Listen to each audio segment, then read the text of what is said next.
Chapter 113. After the practice, Lu Qing glanced at Yinjika's side and was about to approach her. Kai Zhongming, who had been ravaged by the gorilla again, couldn't help but tease them. You've been practicing flirting all morning. Isn't that enough? Think about the feelings of a single dog. Think about me, a foreign dog. Haha. Lu Qing laughed and then found an excuse. I have to confirm the arrangement for tomorrow. Then, without waiting for Kai Zhongming's response, he strode over to Yinjika. So punctual, Guoqing teased, wiped the sweat on her forehead, and went back to the female locker room. Lu Qing and Yinjika looked at each other and smiled. They both saw the shyness in each other's eyes, but the awkwardness was gone. Instead, there was an indescribable sweetness. She knows about us? Lu Qing casually found a topic. Yinjika crossed her hands in front of her and looked to the side.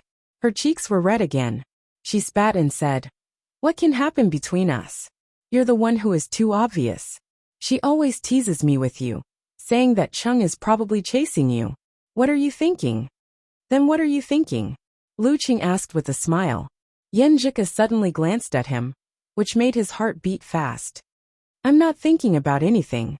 At times like this, I usually make fun of her and Qiuzhigao." Seeing that Lu Qing didn't act too close to her, and just flirted with her more than usual, she seemed to relax a lot. She stopped crossing her hands, one hanging down, and the other playing with the hair that had escaped from her ponytail. "Have they made any progress?" Lu Qing asked casually. Yinjika slightly frowned. "No progress. Anyway, Guoqing has been worried about this recently. You and Qiuzhigao are in the same dormitory. Do you know what he thinks? He's a study maniac. He goes out early and comes back late every day. We can only meet in some classes and chat for half an hour before I go to bed. Anyway, if we're not joking, he won't mention Guoqing." Lu Qing sold Qiuzhigao out without hesitation. Now that he had won Yinjika's heart, he didn't care whether he could maintain a friendly relationship with Guoqing. After that, he changed the topic. "Are we going to have lunch or dinner tomorrow?" He already had an answer to this question in his heart. But no matter what, he had to consider the girl's opinion first. If the girl was hesitant, then he would make a quick decision himself. This way, he would respect the girl, and also show that he had his own opinions and confidence. Yinjika looked up cutely and said, "Let's go at noon. If we are delayed by something at night, we might miss the last school bus." "Okay." Lu Qing agreed without hesitation. In fact, he was thinking about dinner because the special training would end at noon, so it would be a rush to get there. After a whole morning of martial arts training, he was fine, but Yinjika must be tired. She should take a shower, take a nap, and have a rest first. But since the girl chose to eat at noon, he had to agree. In the sentence date with Yinjika, the important thing was Yinjika, not date. He vaguely understood the reason for Yinjika's choice. It was mainly because he confessed too hastily and made her accept it too hastily. She hadn't adapted to the change of role and had an instinctive fear of not being able to take the school bus at night. He needed to make her lower her guard bit by bit with his good performance. Thinking of this, he smiled and said, "Today I'll take the opportunity to watch the videos and materials of Hongluo Martial Arts School. Tomorrow I have to hurry up and ask Coach Yin for guidance." Haha. Yinjika couldn't help but laugh. Her eyebrows relaxed and she said, "Not bad. You know I'm Coach Yin." On this topic, the two chatted happily. There was a touch of sweetness in their eyes. At this time, Guoqing finished her shower and came out of the women's locker room. She looked at the two in surprise and blurted out, "You're still chatting? How long have you been chatting?" She looked back and forth between Lu Qing and Yinjika with suspicion. Yinjika pretended to be normal and said, "Let's talk about Hongluo Martial Arts School later. I'm going to take a shower first." After that, she didn't dare to look at Lu Qing or Guoqing. She hurried into the women's locker room, and her cheeks seemed to be flushed again. "Haha, I'm going to take a shower too." Lu Qing avoided Guoqing's eyes and laughed dryly. He walked to the men's locker room. Guoqing couldn't help but twitch her mouth and whisper, "Something's wrong." At noon the next day, Lu Qing rushed into the men's locker room as soon as the training ended. His speed was so fast that no one could catch up with him. He didn't talk to Yinjika today, because they had agreed to meet at the school bus station at 12:50. After carefully washing his body, he didn't wait for Kai Zongming and rushed back to the dormitory. He opened the wardrobe, and according to the guidance of Casanova last night, he chose the short leather jacket that made him look more spirited and changed into a pair of beige slacks. He wanted to look clean and fresh. After changing clothes, he suppressed his excitement and went to the washstand. He seriously shaved his beard and styled his hair. He couldn't wait to do every detail to the best of his ability. After busying himself, he looked at his phone and found that it was only 12:30. There were still 20 minutes before the meeting. It would take him at most 5 or 6 minutes to walk from the dormitory to the school bus station. Let's go and wait, Lu Qing thought. He was both excited and nervous at the same time.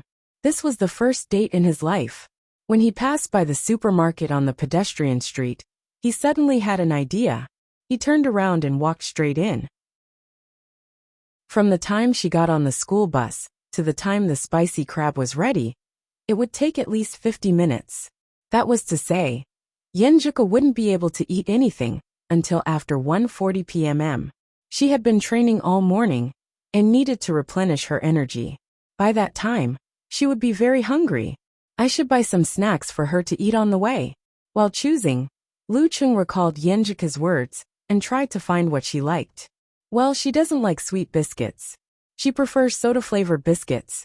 I can't buy too much. It will affect the following arrangements. A few minutes later, Lu Qing took a small bag of biscuits to the cashier. He thought for a while and added a small bottle of mineral water.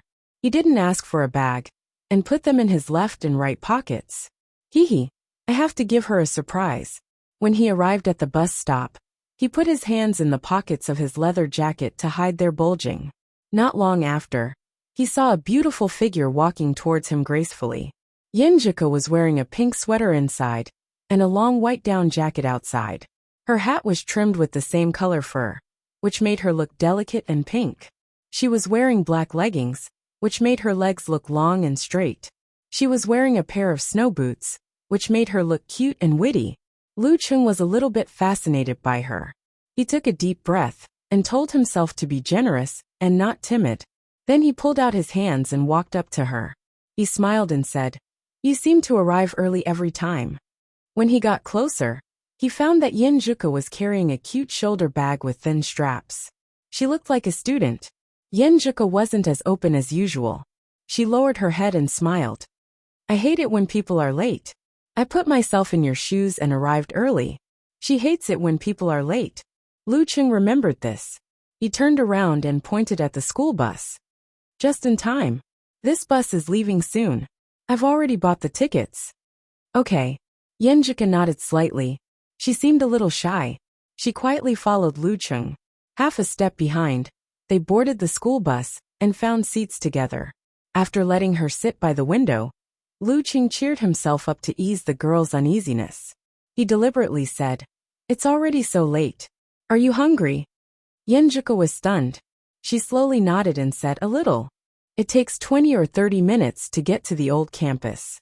We have to take a taxi and wait for the food to be served. I'm afraid we can't eat in 50 minutes. Lu Qing deliberately analyzed. Suddenly he took out a small bag of biscuits from his pocket. I brought you some soda biscuits. You can eat them first, so that your stomach won't hurt." Yenjuka raised her right hand and covered her mouth. She looked at Lu Qing in surprise. When she saw the bag of biscuits clearly, her eyes were filled with joy. "Then I'll eat a few pieces first," she said in a low voice, the corner of her mouth curling up unconsciously. Lu Qing hurriedly helped her open the packaging and handed it to her. Yenjuka reached out and took a piece out with her slender fingers. She was about to put it into her mouth when she suddenly stopped and whispered, "I didn't bring water. Eating only biscuits will make me uncomfortable." Lu Qing smiled and magically took out a small bottle of mineral water. He unscrewed the cap and looked straight into her eyes. "I've already prepared it for you." Yenjuka's pink lips slightly opened. A layer of hazy mist quickly passed through her beautiful eyes. She turned her head and looked out of the window. Biting her lips, she smiled and said, "I was wondering what you put in your pocket." So it's these. Watching her eat the biscuits and drink the water delicately, Lu Qing struck while the iron was hot. He took out his phone and played a video he had downloaded in advance.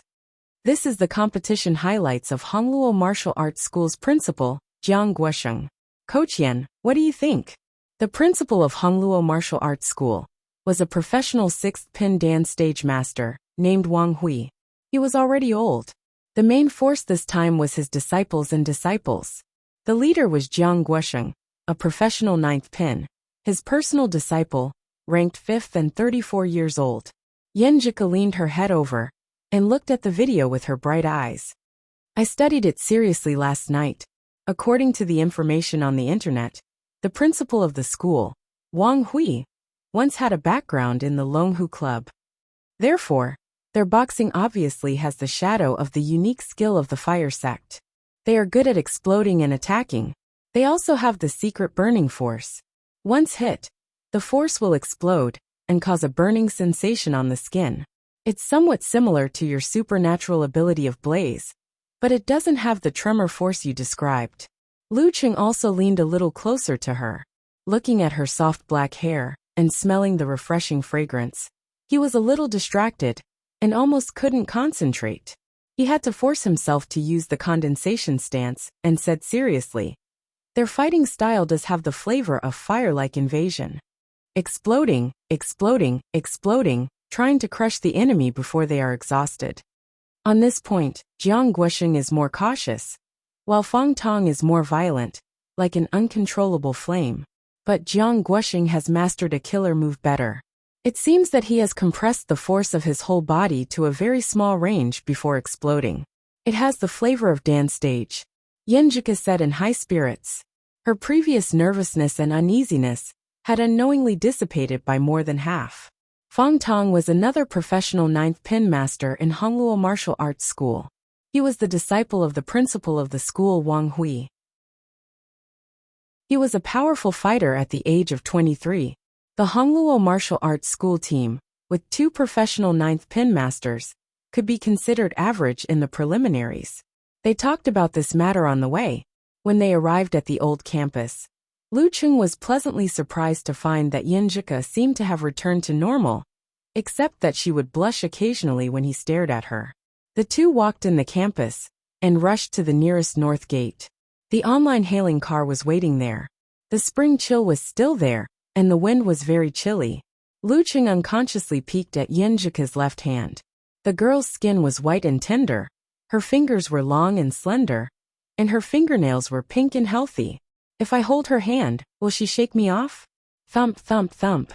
As this idea suddenly emerged, Lu Qing's heartbeat suddenly accelerated. Various thoughts flashed in his mind, back and forth.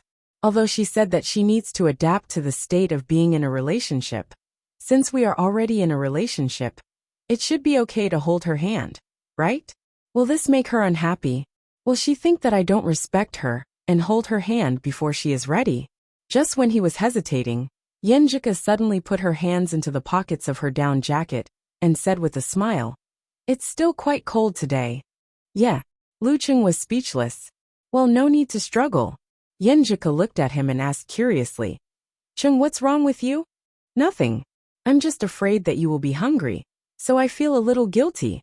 Lu Qing said his real thoughts, but not the thoughts just now. Yenjika pursed her lips and smiled. "This is the time I chose. What does it have to do with you?" While chatting, the two arrived at the north gate. They got on the online hailing car and came to the Dingshang spicy crab. The lunch market ended at 2:30. Lu Qing had already checked, so he was not worried that he could not make it in time.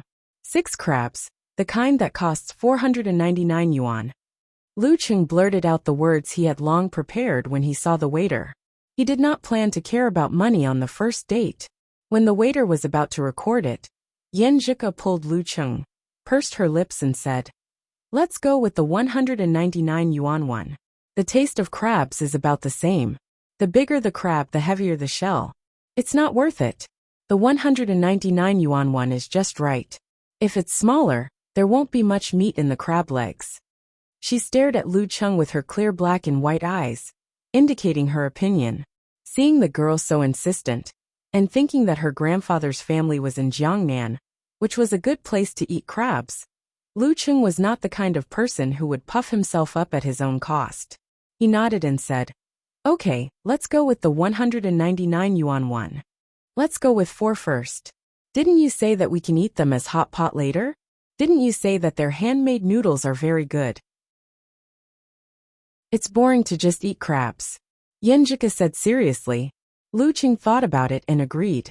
So he said with a smile, "Coach Yen, you are so comprehensive." "Of course." Yenjika raised her chin and smiled. They found a quiet place and sat down. As usual, they chatted about various things. It seemed that they had endless topics to talk about until the waiter brought the spicy crab to them. The aroma filled their nostrils. Lu Cheng made a gesture to let Yenjika taste it first. Seeing the girl pick up a piece with a smile and nibble it gently, he suddenly felt a little nervous. He was worried that it would not be to her taste. Yenjika sucked the meat out of the crab leg skillfully. She closed her eyes and said with a smile, "It tastes really good.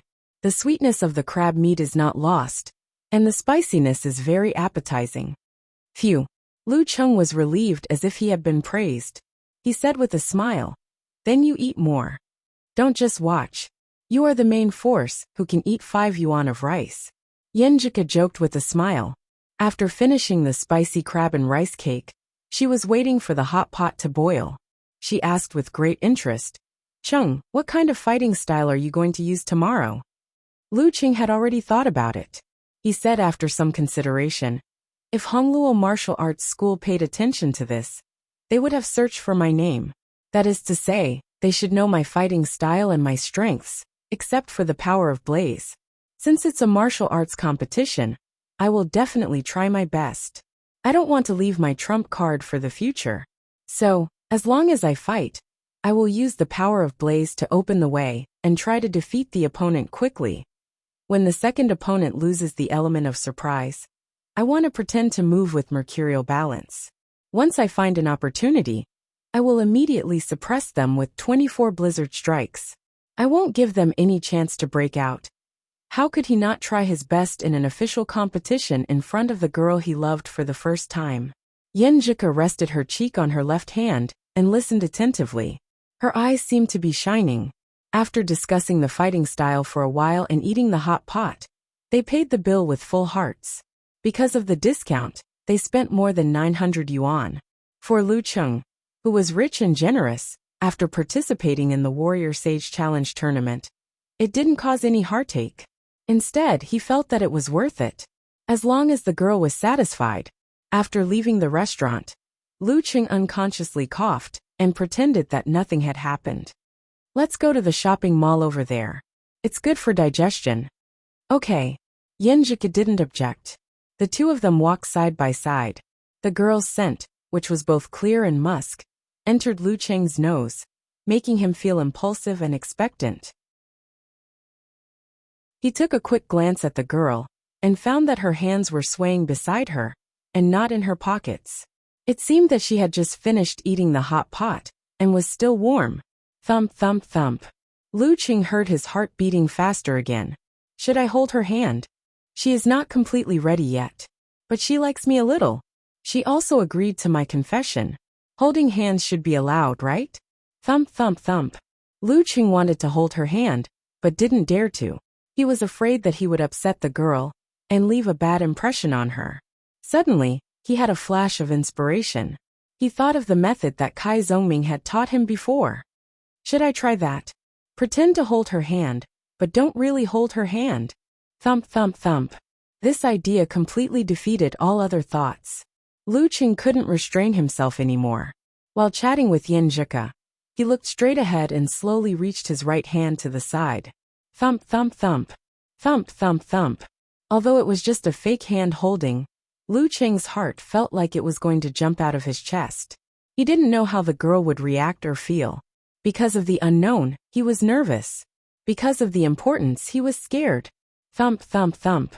Thump, thump, thump. Lu Cheng swallowed his saliva with difficulty. His right hand was stiff and trembling as he pulled Yenjika's delicate hand.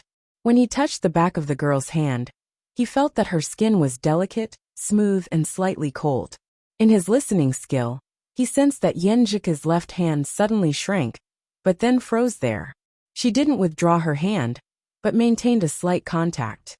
There seemed to be a ray of light hanging down in Lu Cheng's mind, illuminating all the darkness. He didn't dare to look at Yenjika. He turned his palm over and held her slightly thin hand tightly. He was extremely excited and nervous. Listening skill can be used in this way. The girl beside him was counting ants with her head down.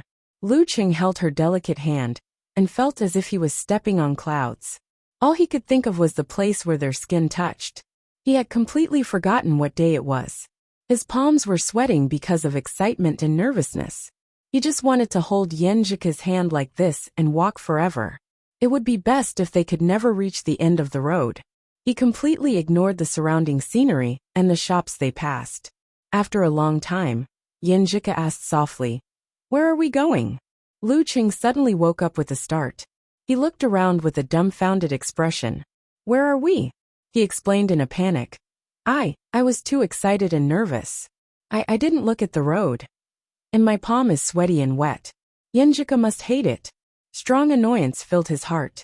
Yenjika glanced at him and suddenly smiled. She pulled back her hand, took off her backpack, and took out a tissue.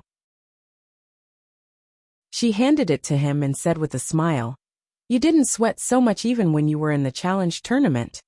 Lu Cheng took the tissue and wiped the sweat on his right hand. He felt a sense of loss and emptiness. He felt that his performance today was not good enough. They probably wouldn't have the chance to hold hands again. He had to wait for the next time. At this moment, he suddenly felt a softness in his palm. The girl's cold left hand reached over and gently held the edge of his palm. Lu Cheng was wild with joy. He held her hand tightly and looked up. He saw Yenjika turned her head to the other side.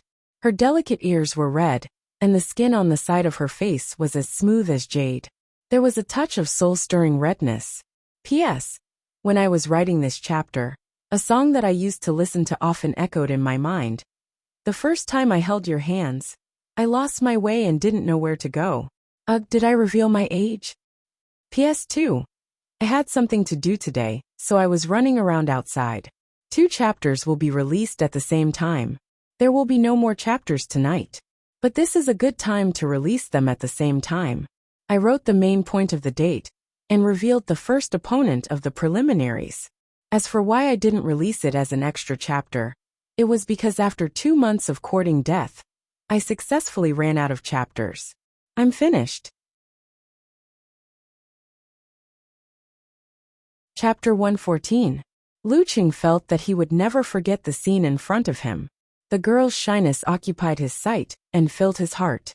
Holding the delicate hand that seemed like it would slip away at any moment, he wanted to say something to express the joy and excitement in his heart, but he forced himself not to. Yenjika plucked up her courage and dared to hold his hand. It was better to let her calm down at this time. The more he said, the more he confessed, the more pressure she would feel. She might even get angry out of embarrassment. An elder said it well. Keep quiet and you can make a fortune. Let's go that way. Lu Cheng pretended that nothing had happened and identified the direction, but his right hand that was holding Yenjika's hand tightened and held it firmly. Okay. Yenjika answered in a low voice. Lu Cheng stepped forward happily without looking at her, giving her time to recover. The whole way was as light as a feather, like a couple returning home together. When they arrived at the cake shop he had chosen, they didn't talk much, but their hands unconsciously intertwined. The fresh cream cake here is very good. It's not too sweet and it's not greasy. I think it suits your taste. Do you want to take one back for breakfast tomorrow? Lu Cheng introduced it to Yenjika, trying to encourage her to go in. Yenjika's black and soft eyebrows moved slightly, and she asked in confusion, "How do you know the fresh cream cake here is good?" Lu Cheng wanted to say that he had tasted it, but suddenly he felt that it would make her feel touched. After holding hands with her, any further intention to go further could cause pressure to her. After all, she didn't like him very much and completely let down her guard, completely accepting the relationship. If he pushed too much, it could easily cause problems. So he paused and said, "I checked it on the internet and happened to see it." Checked it on the internet. Yinjika repeated in a low voice and looked up at the shop sign, Mimi Bread. She seemed to be moved by Lu Cheng's description and didn't refuse. She happily entered the shop and chose a fresh cream cake for herself. She also bought 5 pieces of meat floss bread for Lu Cheng. Lu Cheng had mentioned that his favorite bread was meat floss when they talked about snacks on QQ. After paying the bill, Lu Cheng pretended to be calm. He took the girl's hand again and intertwined his fingers with hers. When Yinjika also held his hand, he secretly felt relieved. Feeling the beauty of intertwining fingers, he carried the cake and bread, chatted casually, and led the girl to another predetermined place. Are you tired? The environment here seems to be quite nice and quiet. Shall we go in and have a seat? When they arrived, Lu Cheng pretended to be observing and pointed at the coffee shop. He added, this kind of shop usually has more than just coffee. Yinjika pursed her lips and smiled, showing her dimples. I thought you would drag me all the way. When she said the word drag, a thin blush appeared on her cheeks. She tried to let her senses leave the place where their skin touched and fingers intertwined. Seeing that the girl had recovered and was in the mood to joke, Lu Cheng became more excited and said self-deprecatingly, am I such an inconsiderate person? Who was the one who kept walking all the way until he couldn't recognize the road? Yinjika's dimples deepened and she laughed in a low voice, mercilessly exposing Lu Cheng's fright just now. Haha, I'm so excited. Lu Cheng finally had a chance to express his feelings just now.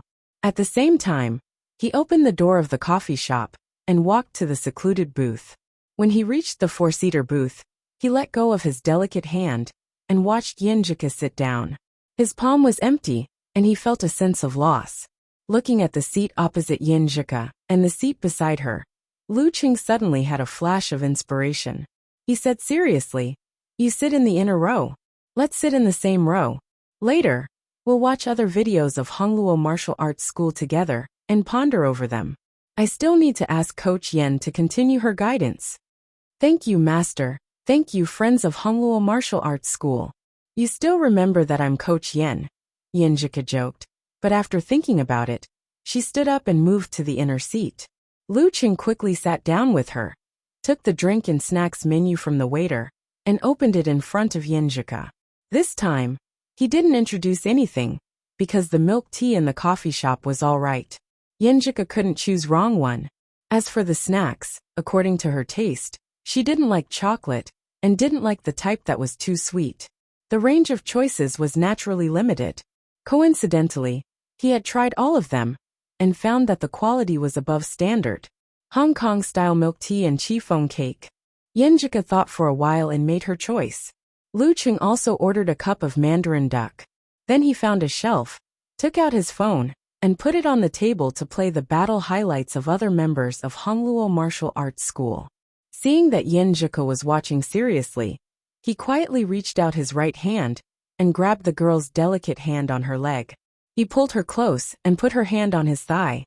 Yinjika was shocked at first. Then she said with anger and amusement, watch carefully. Sitting together to study battle videos and asking Coach Yin to teach him were all excuses. Yes, watch carefully. Lu Cheng stared at the phone screen, but his 5 fingers were tightly intertwined with the girl's slender fingers. He didn't want to part with her at all. The tip of his nose faintly smelled the fragrance that tickled his heart. For a long time after that, the two of them studied videos and talked about battles. From time to time, they would talk nonsense and watch funny things. Before they knew it, more than 2 hours had passed. Other than going to the washroom, their hands never left each other. Recalling the scene of Yinjika's smile just now, Lu Cheng felt that this was the end of his fairy-like days. Unfortunately, happiness was always short-lived. Night would come eventually. Yinjika suddenly found that the sky outside had turned dark. She quickly turned on her phone and looked at the time. Slightly surprised, she said, it's almost 6 o'clock. Let's go back. Why don't we go back after dinner? Lu Cheng had visited more than one restaurant, so he took the opportunity to make a suggestion. Yinjika looked up and said wittily, let's go back to school. I'll treat you to the cafeteria. Okay. Lu Cheng didn't insist. It was their first date, so they should know when to stop. He closed the funny video and started to book a car. Yinjika took another sip of milk tea and said with satisfaction, "The milk tea in this restaurant is quite good. You can choose any random restaurant and it's so good. You're lucky today." Hee, how could it be random? Lu Qing was satisfied and said with a smile, No. Coach Yen, it's your luck. I've used my luck in other places." After saying this, he deliberately shook their intertwined hands. Yinjika blushed and spat. She turned her head and looked to the side. Back to the old campus, the two seemed to have forgotten to let go. Just like this, holding each other's hand, they walked slowly along the road full of ginkgo trees and past the quaint old teaching building. They were already immune to the stares of passers-by. After they got on the school bus and sat for a while, Lu Qing saw the bus start to move. When he was about to say something, he saw Yinjika close her eyes. Her long black and thick eyelashes were like two small fans, trembling slightly. Her head was nodding. She had already fallen asleep. She had trained for 4 hours. She didn't take a nap before coming out for a date. She played until 6 in the evening. She wasn't as strong as he was, so it was inevitable that she would feel sleepy and tired. Lu Qing looked at her with pity. He held her hand tightly and used a subtle force to change the direction of her fall without waking her up. He pulled her over and let her lean on his shoulder slowly. At the same time, he adjusted his body muscles to sense the movement of the bus.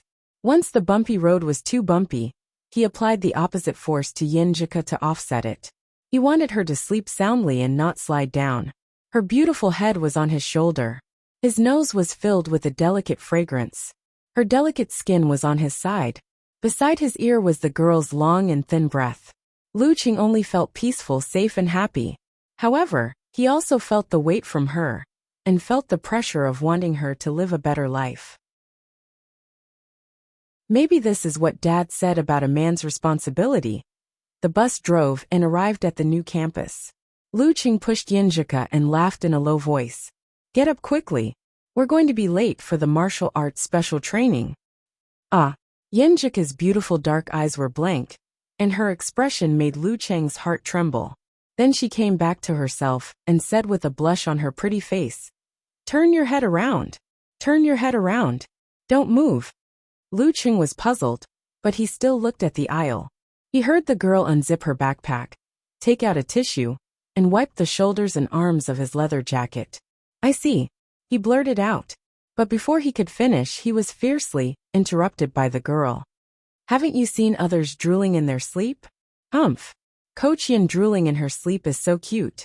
Lu Qing couldn't help but praise from the bottom of his heart. Yinjika snorted. "I don't want to talk to you anymore." Lu Qing smiled and pulled the angry Yinjika out of the car and walked to the cafeteria. Along the way, he observed the girl's reaction. If she felt uncomfortable holding hands in a campus with so many acquaintances, he would let go of her hand. But Yinjika didn't show any signs of pulling back her hand, except for her face turning red. After entering the cafeteria, Yinjika took him to the food window first. She took out her meal card and said, "Rice for 2 yuan and 3 yuan. The waiter looked at the two of them in surprise, as if he was observing if they were the representatives of a group of people, so that he could decide how many bowls to use to get the rice. Yinjika said innocently, "The guy next to me has a big belly. He eats a lot. Not counting the dishes, he eats 2 yuan of rice." Uft. Lu Qing almost burst out laughing. "So you've added your own food intake as well?" "I didn't see it." The waiter sighed. Yinjika snickered and glanced sideways at Lu Qing. She looked a little smug and cheeky, but Lu Qing only felt that she was a feast for the eyes. He just wanted to look at her, and was not in the mood to eat. After a long meal, the two of them reluctantly came to the door of Yinjika's dormitory of the 3rd building. Yinjika covered her mouth and yawned. She said with a smile, "I didn't take a nap. I feel so tired." "Then go back to the dormitory quickly. Go to bed after washing up. Sleep when you're sleepy," Lu Qing said with concern. Yinjika nodded obediently. Then she put on a serious face and said like an old mother, "Go to bed early after you go back. Don't keep studying videos. You have to strike a balance between work and rest. Don't be tired tomorrow. Do you understand?" Lu Qing felt warm in his heart. He snickered and said, "Got it, Coach Yen." Yinjika almost burst out laughing. She pursed her lips and waved her hand. "Chung, see you tomorrow." Lu Qing imitated her words and said seriously, "See you tomorrow." Hearing that, Yinjika covered her mouth and chuckled. She turned around and walked 2 steps. Then she stopped and turned back. She smiled shyly and timidly. "Chung, I had a very good time today." Without waiting for Lu Cheng's reply, she quickened her pace and entered the dormitory like a nimble white rabbit. When she was about to enter the door of the unit, she turned around and looked at Lu Cheng, who was still staring blankly at her. She smiled. When Yenjika's back disappeared in the corridor, Lu Cheng smiled gently and said in a low voice, "I'm also very happy, 100 times happier." In a room on the 2nd floor of Hongluo Martial Arts School, the schoolmaster Wang Hui, whose white hair was tinged with silver, asked the 3 men beside him, "Have you found any information about Lu Cheng of Songqing University Martial Arts Club, the one with no rank?" Jiang Guosheng had been practicing martial arts for many years. His appearance, which was not outstanding, had become somewhat masculine. He sat upright and said, "We've checked. He's not an ordinary person. He participated in the Phoenix Cup Warrior Sage Candidate Challenge tournament and made it to the top 8.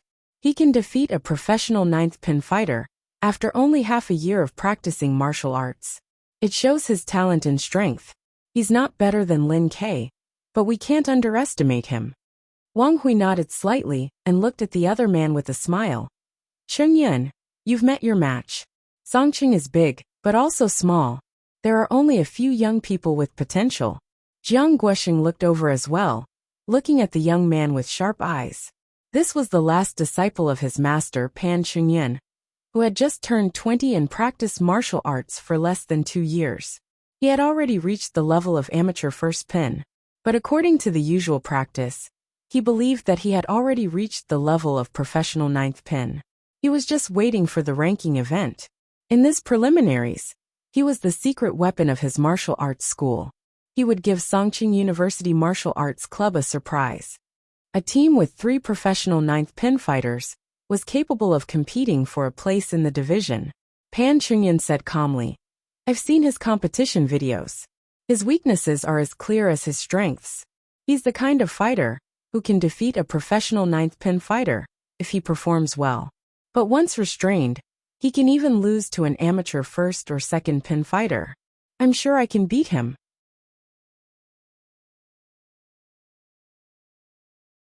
Chapter 115. Hearing Pan Qingyun's words, Wang Hui nodded slightly and said, "It's good to be confident." He turned to Feng Tong as he said, "But it's not good to be too confident. You must guard against arrogance and impatience in tomorrow's match." Feng Tong's hair stood up, wantonly and flamboyant. His face was angular and full of vigor. He was the type that even a naughty kid would not dare to make a fuss. He replied with a blank face, "Yes, Grandmaster." Seeing his attitude, Wang Hui sighed quietly. This grand disciple of his was good at everything, but he was too impatient and too arrogant. Otherwise, he wouldn't have been unable to unify his martial arts. He could release but couldn't take it back. He was only 1 step away from the Dan stage, but he hadn't made any progress for more than 3 years. He had gone from being a slightly famous genius martial artist in Songqing to being the joke of other martial arts clubs. He only hoped that Cheng Yun's rapid improvement could put pressure on him and reduce his arrogance and impatience. Looking around, Wang Hui said to Pan Chungyun, "Don't worry. You haven't participated in any official match for more than 3 months, and these 3 months are the period when your improvement is the fastest. Your opponent will definitely not know your details, and will still regard you as an amateur first pin fighter. But you can't be careless because of this. After all, the usual practice with Guosheng and Feng Tong is different from fighting in the ring. You have to adapt and master your improved strength, so that you won't be rusty." Before Pan Qingyun could answer, he said with emotion, "This is a good opportunity for our martial arts club. You have to do your best to make a name for yourself." And fame equaled money. The bigger the city, the more hidden and difficult it was for martial arts clubs to gain benefits through their inextricable connections with the underworld. Due to the attention of the public, the focus of attention, and the close supervision of the government, Songqing was much more regulated and lawless than other small cities. Many martial arts clubs did not dare to neglect their own main business. Instead, they maintained their profits and made a fortune by charging high fees from peripheral students and rich disciples. If they were not famous enough, it would be difficult to recruit people. After a long time, it was foreseeable that they would close down or take risks out of desperation. In addition, there was a very important point. Talented and excellent disciples were always in demand. If they were not famous, who would choose your martial arts club to learn martial arts? In today's society, the source of martial artists was actually two major selections. The first one was when they graduated from primary school and began to develop. When they were able to practice martial arts, they passed the unified test and were promoted to special martial arts schools. The rest of them went to school normally. After all, a reasonable and well-functioning society undoubtedly needed talents in all aspects. Not only martial artists, but also some professions, such as scientists, were more important than martial artists. After this round of selection, unless one's family was rich and was willing to pay the expensive cost of practicing martial arts, most people would give up on practicing martial arts. They would treat it as a hobby and focus on other aspects. Because of this, Lu Cheng, who had followed this normal path to study, had very few martial arts practitioners around him. Most of them were amateurs. Most of the special martial arts schools were established by the government, relying on the resources and organizational ability that were better than all the martial arts clubs. They constantly created a large number of martial artists who were not inclined to any force in this way to enrich the military, police, and other violent departments. In view of this, Shangqing sect, Longhu Club, and other forces also set up their own martial arts schools to train a large number of reserve disciples. Jin Tao, the Invincible Punch, was a student of Jika branch of Haiyuan Martial Arts Academy. However, even though there were many martial arts schools, compared to the number of suitable martial artists, they were still a drop in the bucket. Only the best could be admitted, and there were bound to be cases of missing talents. Some people were even slow to show their talent. They could only slowly show their talent at the age of 14, 15, 17, or 18. This gave the martial arts club a chance to carry out a second round of selection. Martial arts schools were backward when it came to nurturing a large number of martial artists. However, if there were only a few dozen elite disciples, it would be like a sect's master-disciple inheritance, which was better than a martial arts school. Therefore, it had produced many famous experts, which made many young people with dreams abandon the martial arts school without hesitation after they couldn't enter a sect's martial arts society or other big forces. They threw themselves into the arms of martial arts schools. Therefore, the martial arts club, with the talented disciples as the core, even began to pay them a certain amount of salary after they had reached the level of amateur first pin to maintain their strength. Then, through advertising, preliminaries, local challenge tournaments, and other ways to make a name for themselves and attract amateurs and rich disciples. This was not only a monetary gain, but also a chance to find talents who had been buried for various reasons. It was also a way to expand one's network and get other opportunities to make money. On the surface, it was martial arts, but on the inside it was a business. As a business, it would be strange if they were not interested in the preliminaries that were broadcasted by the local and surrounding TV stations. Who didn't like the advertisements that didn't pay? Humming a pop song, Lu Cheng returned to the dormitory. He felt a little tipsy, and only felt that everything was wonderful. He couldn't wait to let everyone be as happy as he was. He knocked on the door of the small dormitory next door, and was not surprised to see that the rich second-generation Qin Mo and Mao Yuanxing, who had brought his girlfriend, were not there. Only Tang Wen, who was addicted to games, was diligent. He almost forgot the date of last semester's exam because of this. If it weren't for the people around him who reminded him, he would have definitely failed with this ridiculous reason. Of course, without doubt, he still failed 3 subjects and was preparing for the makeup exam at the beginning of the school term. Where's Talker? Lu Qing asked. Tang Wen, who was addicted to studying, was stunned. After thinking carefully, he said, I think he went to the balcony to call his girlfriend. Oh. Lu Qing calmed down and vaguely heard the sound of voices on the balcony. He thanked him and closed the door so as not to disturb Tang Wen's hard work.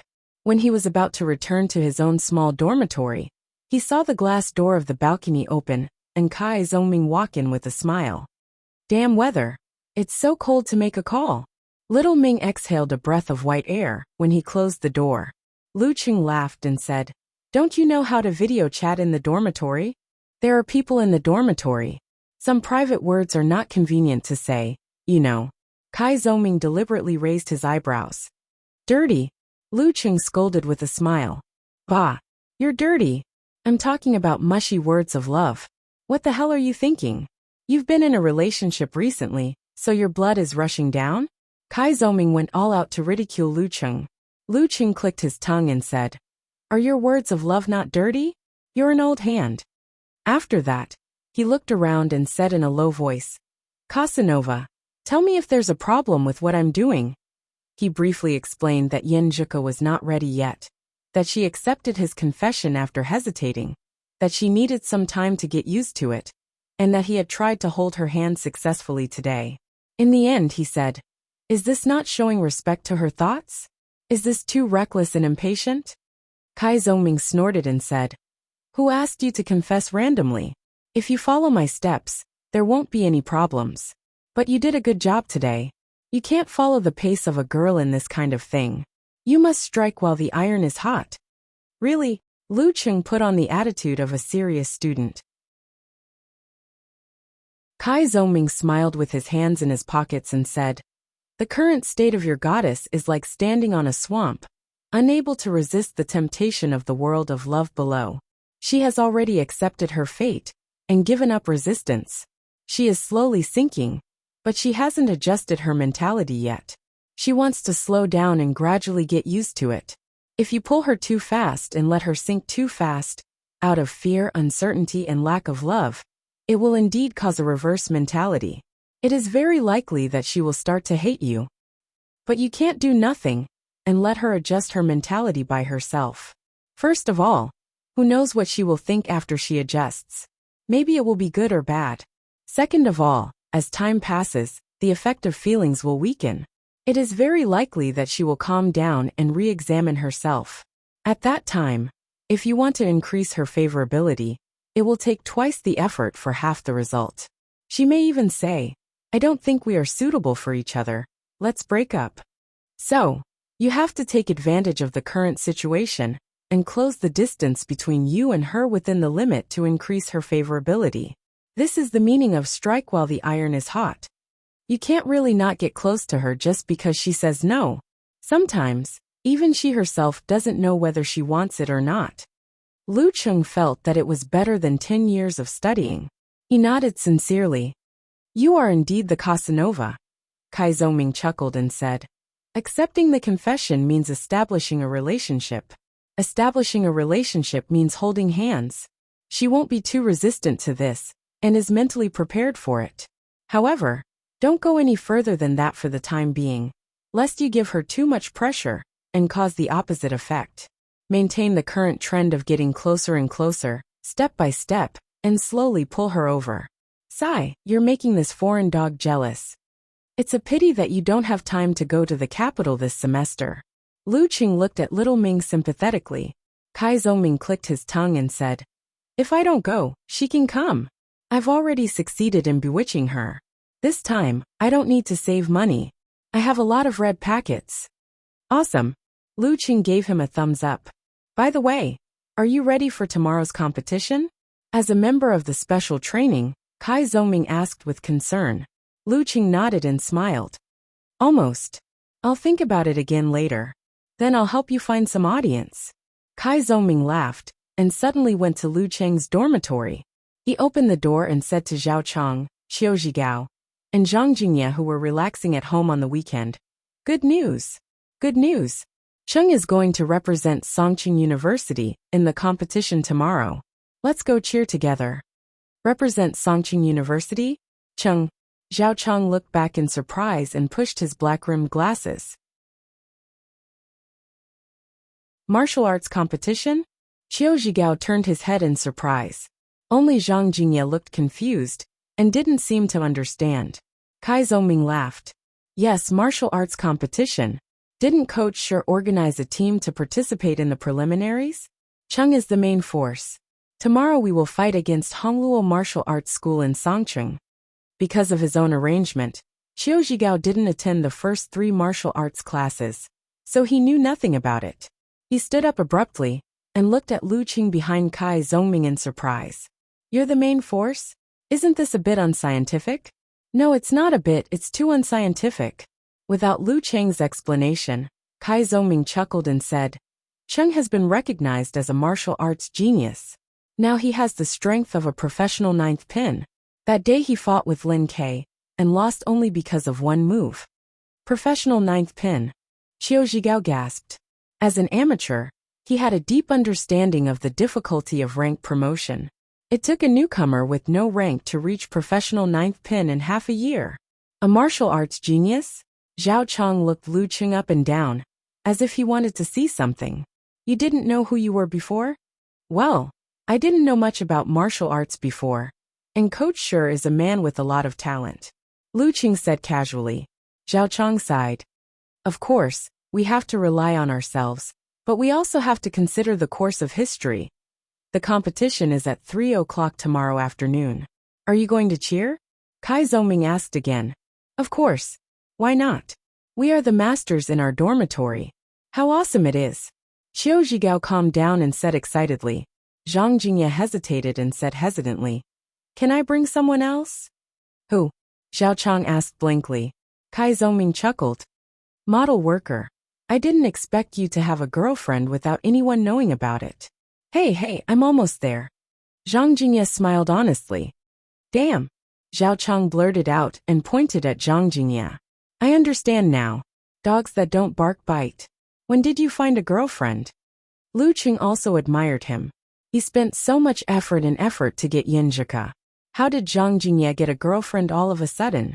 Haha, last semester, when I came back from self-study, I saw a group of students in the Academy of Arts shooting a Weibo video. I was curious and was invited to be an extra. I met one of the girls, and then we became friends. Zhang Jingye described briefly. After everyone sighed, Zhao Chang said seriously, model worker. Even if you have a girlfriend, you should study hard. You can't indulge in beauty. By the way, when will they shoot a Weibo video? Poof. Everyone burst into laughter, and the atmosphere was quite warm. After washing up, Yin Jika climbed into her small bed and leaned against the minion. She covered herself with the quilt and unlocked her phone. She smiled unconsciously and was about to reply to Lu Cheng's message on QQ when she suddenly remembered something. She opened the browser and entered the search page. Mimi Bread. She entered the name of the bakery and wanted to see if the fresh cream cake was as good as Lu Cheng said. In the blink of an eye, the search result came out. Yin Jika was a little surprised, because there was no search result of Mimi Bread, only related adjectives. Search on the internet. Yin Jika seemed to understand something. She lifted the quilt and climbed down. She opened the fresh cream cake on the desk and tasted it. It's not too sweet, but it's just right. Yin Jika sat there in a daze, twirling her hair with her left hand and shaking the spoon with her right hand. Her dimples were vaguely visible as she gazed at the cake with tenderness.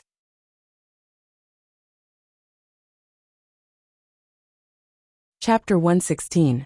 The next day, after the morning exercise, Lu Qing finished the meat floss bread and soy milk in the cafeteria. He was very satisfied, as if he was enjoying a bento made with love. Stepping into the martial arts arena, he looked at the scattered crowd and automatically found Yinjika's figure. The girl happened to look at him too. Their eyes met, and they smiled at each other sweet and warm. Biting her lower lip, Yinjika unbuttoned the pocket of her martial arts suit and took out her cell phone. Lowering her head, she ran her fingers through her hair and tapped on the screen quickly. Beep. A QQ message came from Lu Cheng's pocket. He took it out with a smile and unlocked it. Sure enough, it was from the girl. The fresh cream cake is delicious, Yenjika said. As long as you are satisfied. Lu Cheng was full of a sense of achievement. The meat floss bread you picked is also great. Yenjika sent an emoji of a panda scratching its head. Just that I had to brush my teeth one more time. Why did you brush your teeth one more time? Lu Cheng sent a confused emoji. Guess. I'm going to put my things away. Yenjika turned off her phone, looked up and smiled. She went to the women's locker room with Guiqing to lock her mobile phone and other belongings and clothes in her closet. Guess. Did she eat too much sweets and brush her teeth one more time? Or did she eat more sweets after brushing her teeth last night? But she didn't mention this when we were chatting. Lu Cheng let his imagination run wild and stepped into the men's locker room. Because there was a competition in the afternoon, the intensity of the special training was reduced to maintain the condition. In the end, the sparring was cancelled. Geyser gathered all the members together and curled his lips. Songqing University is so stingy. They only gave us a little subsidy. If it were a better martial arts club, they would have all kinds of sparring partners for targeted training before the competition. But for us, we can only rely on our mouths. If the members of the martial arts club were sparring partners, they would not be targeted because of their similar kung fu characteristics. It would be great if there was a superpower that could create a corresponding figure just by talking. Kai Zongming muttered softly. Lu Cheng glanced at him and laughed in a low voice. Then you would be rich. Who can compete with the talker? Unfortunately, the heavens didn't give me a chance. Kai Zongming sighed regretfully. Geyser coughed twice and said, those kids who are not the main players and substitutes of the preliminaries can leave now. Those who are willing to watch the match can wait at the bus stop at 1:30. Li Xiaowen, this is an away game, so there won't be many spectators. You don't have to organize the cheers. Just help us prepare the logistics. After Yenjika was promoted to a substitute for the preliminaries, her former cheerleading duties were handed over to her senior, Li Xiaowen. After the other members of the special training left, Geyser said, have you all seen the materials and videos related to Hongluo Martial Arts School? I'll explain it to you briefly and analyze the strategy. You can think about it on your own on the way. Generally speaking, for different opponents, there would be targeted training 2 or 3 days before the match. However, the specific strategy and arrangement would definitely be put in the locker room before the match. This was to prevent spies from betraying information and being controlled by others. The higher the level of the competition, the stricter the security in this aspect. Geyser didn't care about the first stage of the preliminaries at all. He also didn't think that Hongluo Martial Arts School would make a fuss about it. Therefore, he explained it in advance to give the green kids enough time to digest it. Seeing that everyone's attention was focused, he laughed and said, Hongluo Martial Arts School is just like this. You don't have to be too nervous. Just follow my arrangement, and you have a great chance of winning. You've seen from the videos that Hongluo Martial Arts School's strategy is derived from the unique skill of the fire sect, called fire-like invasion. It emphasizes momentum and explosion. If they explode to the extreme, they have the power of a professional 7th or 8th pin dan stage fighter. However, this level of explosion can't be used at will. They have to adjust their situation bit by bit and receive feedback time and time again. They have to let their body gradually compress and accumulate power like a spring. Therefore, the core of this strategy is to use small explosions to promote a higher level of explosion. They accumulate power step by step until they reach the extreme. Generally speaking, after 8 explosions, the 9th attack will be an invincible attack for those below the Dan stage. However, they are still humans, not living gods. After 1 round of explosion, they will basically wither.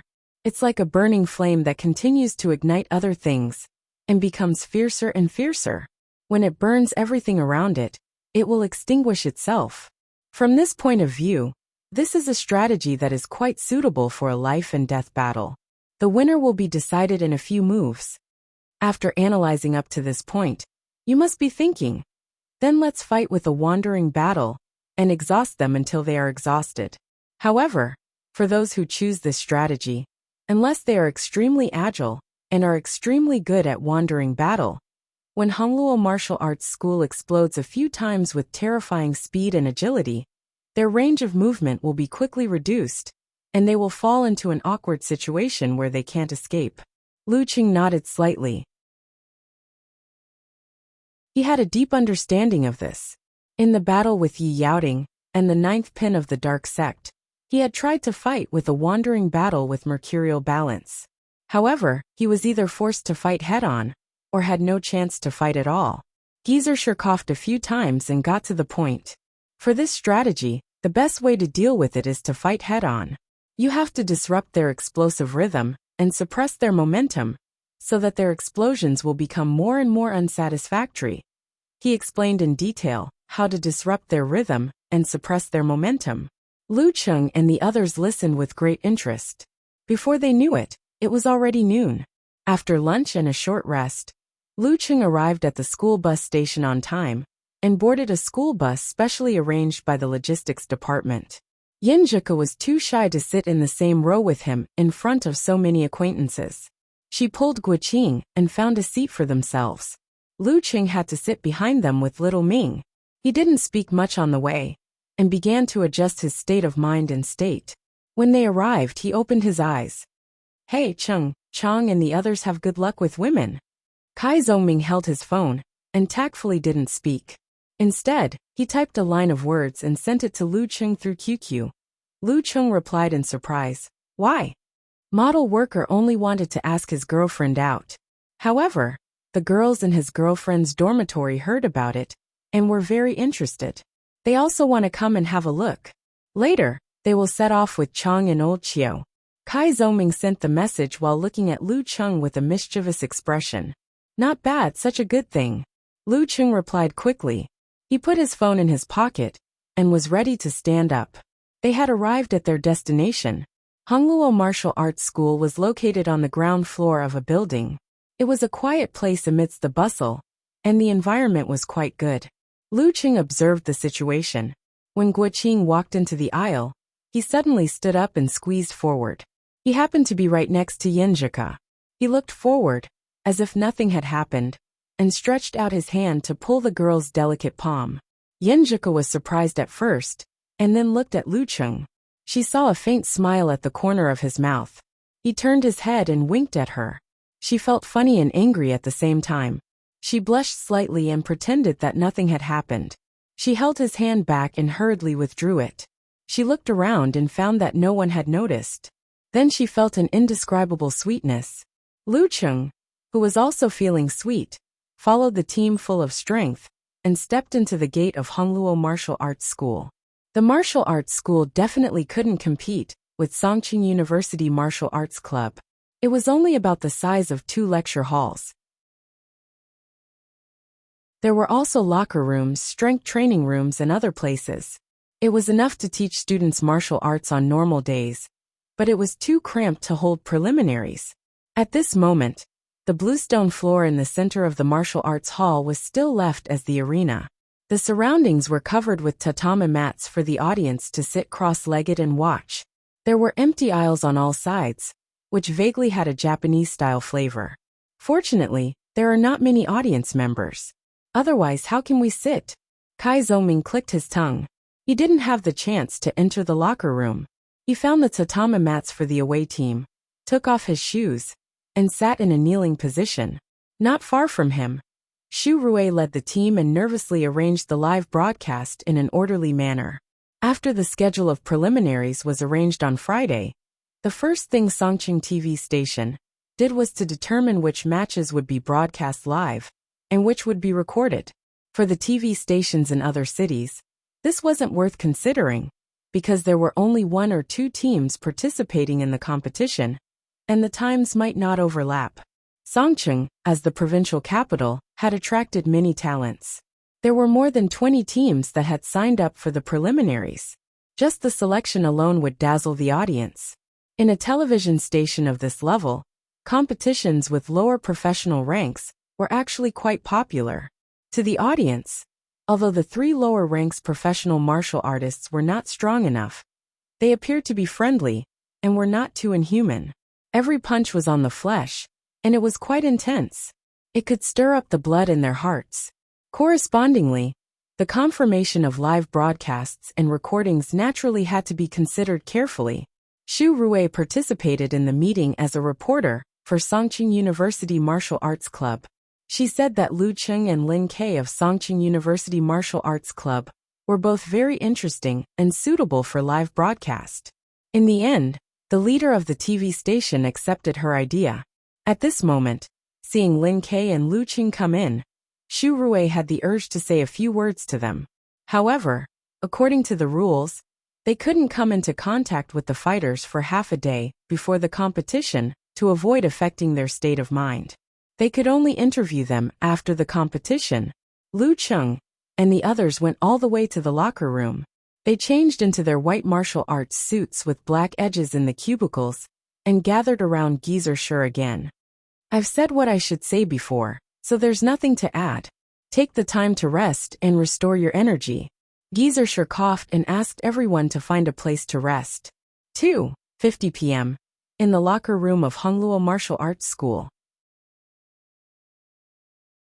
Wang Hui glanced at Jiang Guosheng, Fang Tong, and Pan Qingyan, who all had different expressions, and smiled slightly.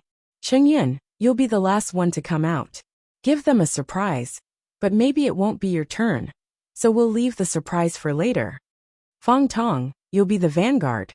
Make sure you win at the start. Guosheng, you'll be the second. If anything happens, you'll be responsible for stabilizing the situation. Yes, Master Grandmaster. The three professional ninth pin fighters answered in unison. Wang Hui nodded with satisfaction. He pointed outside the locker room and said loudly, "Go, show your strength and elegance." In the Songqing University Martial Arts Club, Geezer Shur clapped his hands to wake everyone up. He smiled seriously, which was rare for him. The first battle, Lu Cheng. I'll be the first. Lu Cheng was not nervous. Instead, he trembled with excitement. He secretly glanced at Yinjika, only to see that she was also looking at him and making a gesture of encouragement. Geezer Shur continued, "Lu Cheng, you'll be the first one to come out. Test their strength. If anything happens, Lin Ke will be behind you. Don't worry. Lin Ke, watch the battle carefully and know what to do. Sun Jian, you'll be the last one to come out. Maybe you can take advantage of their exhaustion." "Okay, let's go out." Lu Cheng and the others looked at each other. No one organized and no one led them. Suddenly, they opened their mouths and shouted together, "Victory!" After shouting, Lu Cheng took the lead and walked out in a line. In front of them were the audience sitting on the tatami, the arranged cameras, and the enemies coming out of the locker room opposite them. P.S. I'll be updating in advance on Monday. I'll be saving my manuscripts tomorrow.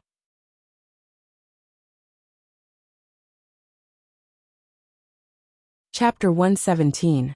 On Sunday afternoon, Yin Xiaoling was still lying in bed, but she had changed her posture. She chose to sit back and put her laptop on her lap. Brahman, are you sure?" She glanced at the laptop, took out her phone, and quickly sent a message to Brahman. Brahman said with an emoji of the biggest joke in the world, "Anyway, that lush self-generating light just posted that Qidao video website has a live broadcast and bought the copyright from Songqing TV station. She even got the trailer before, so this kind of small thing shouldn't be wrong, right? It's so annoying. The website is so laggy and slow. It hasn't buffered yet." After hearing Brahman's words, Yin Xiaoling, who had just woken up, continued to look for the live broadcast on Qidao video website. After a few minutes, she finally found the words Hongluo Martial Arts School versus Songqing University Martial Arts Club in the corner of the preliminaries subpage. There were also two entries for TV station commentator and website commentator. Yin Xiaoling's hand slipped and chose website commentator. After a long buffering time, she finally saw the tatami-covered ground of the martial arts school. She saw the members of Songqing University Martial Arts Club walking out in a line and kneeling separately. She saw the leader, Lu Cheng. The broadcasting rights of the first stage of the preliminaries were sold by the organizing committee to the TV station of each division, and the TV station took back part of the funds from the video website.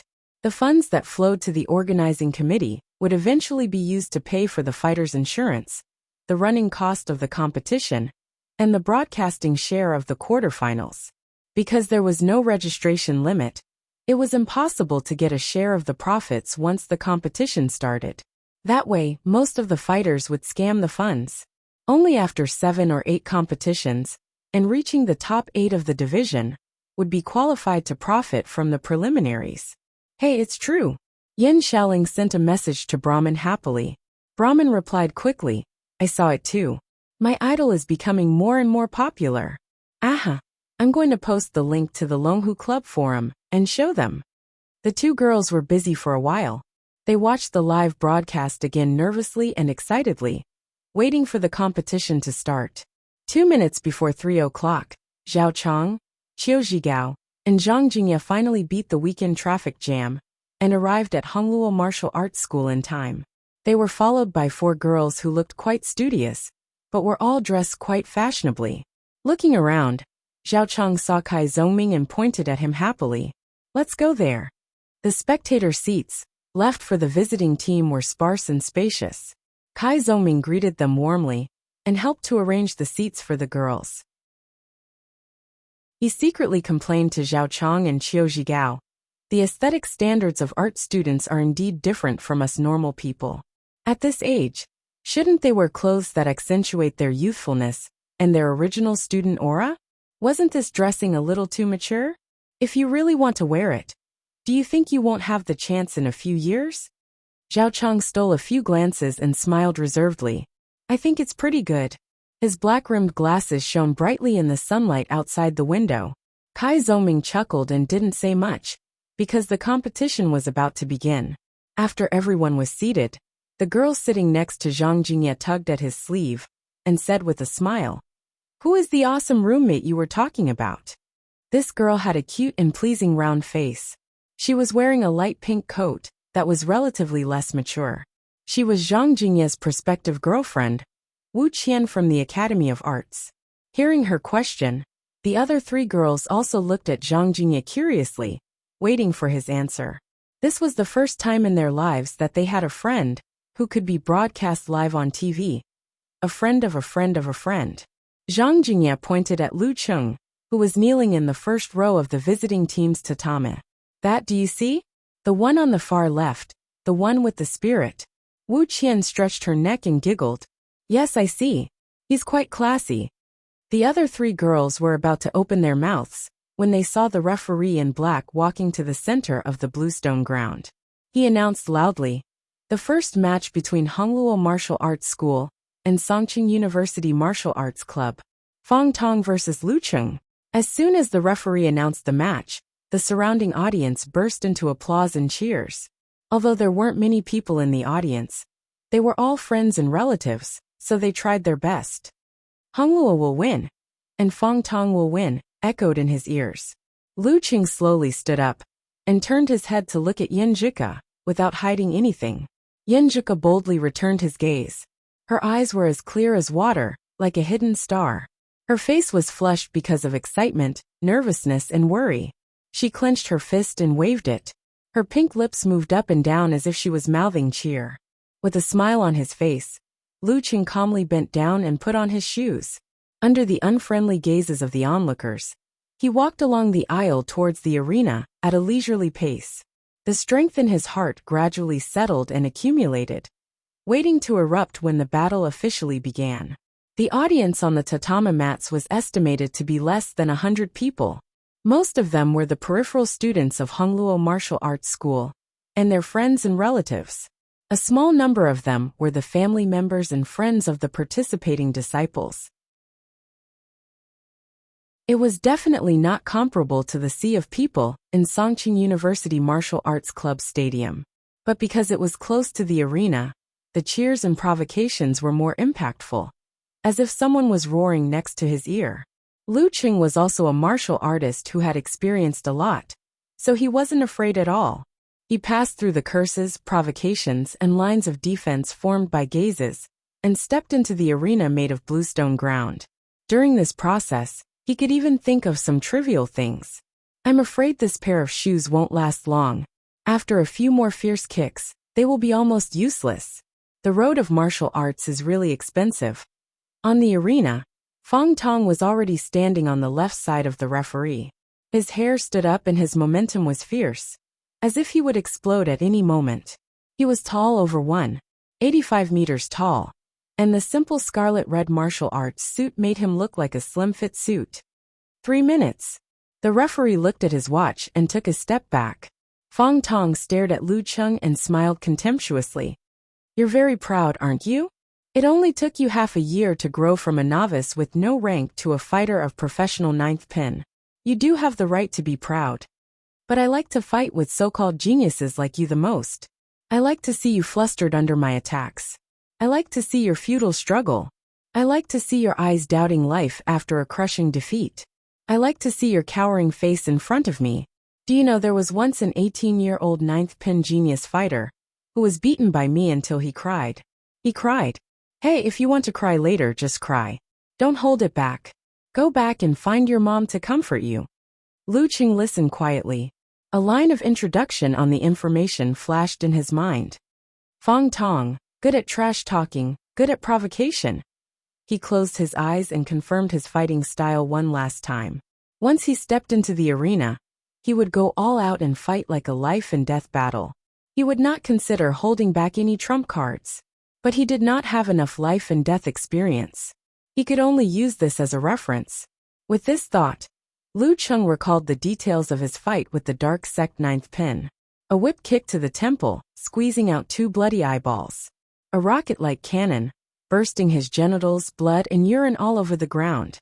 A secret technique of spirit and aura, directly attacking the mind, shaking the soul.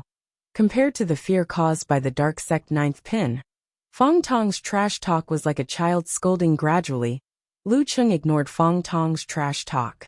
He only felt that there seemed to be a croaking sound coming from a distant place. It could not affect his memory at all. Using the secret technique of spirit and aura to create rigidity, fear caused by the poisonous needle forced to open his stance, prepared, biting the tip of the tongue, mercurial balance, dodging in time.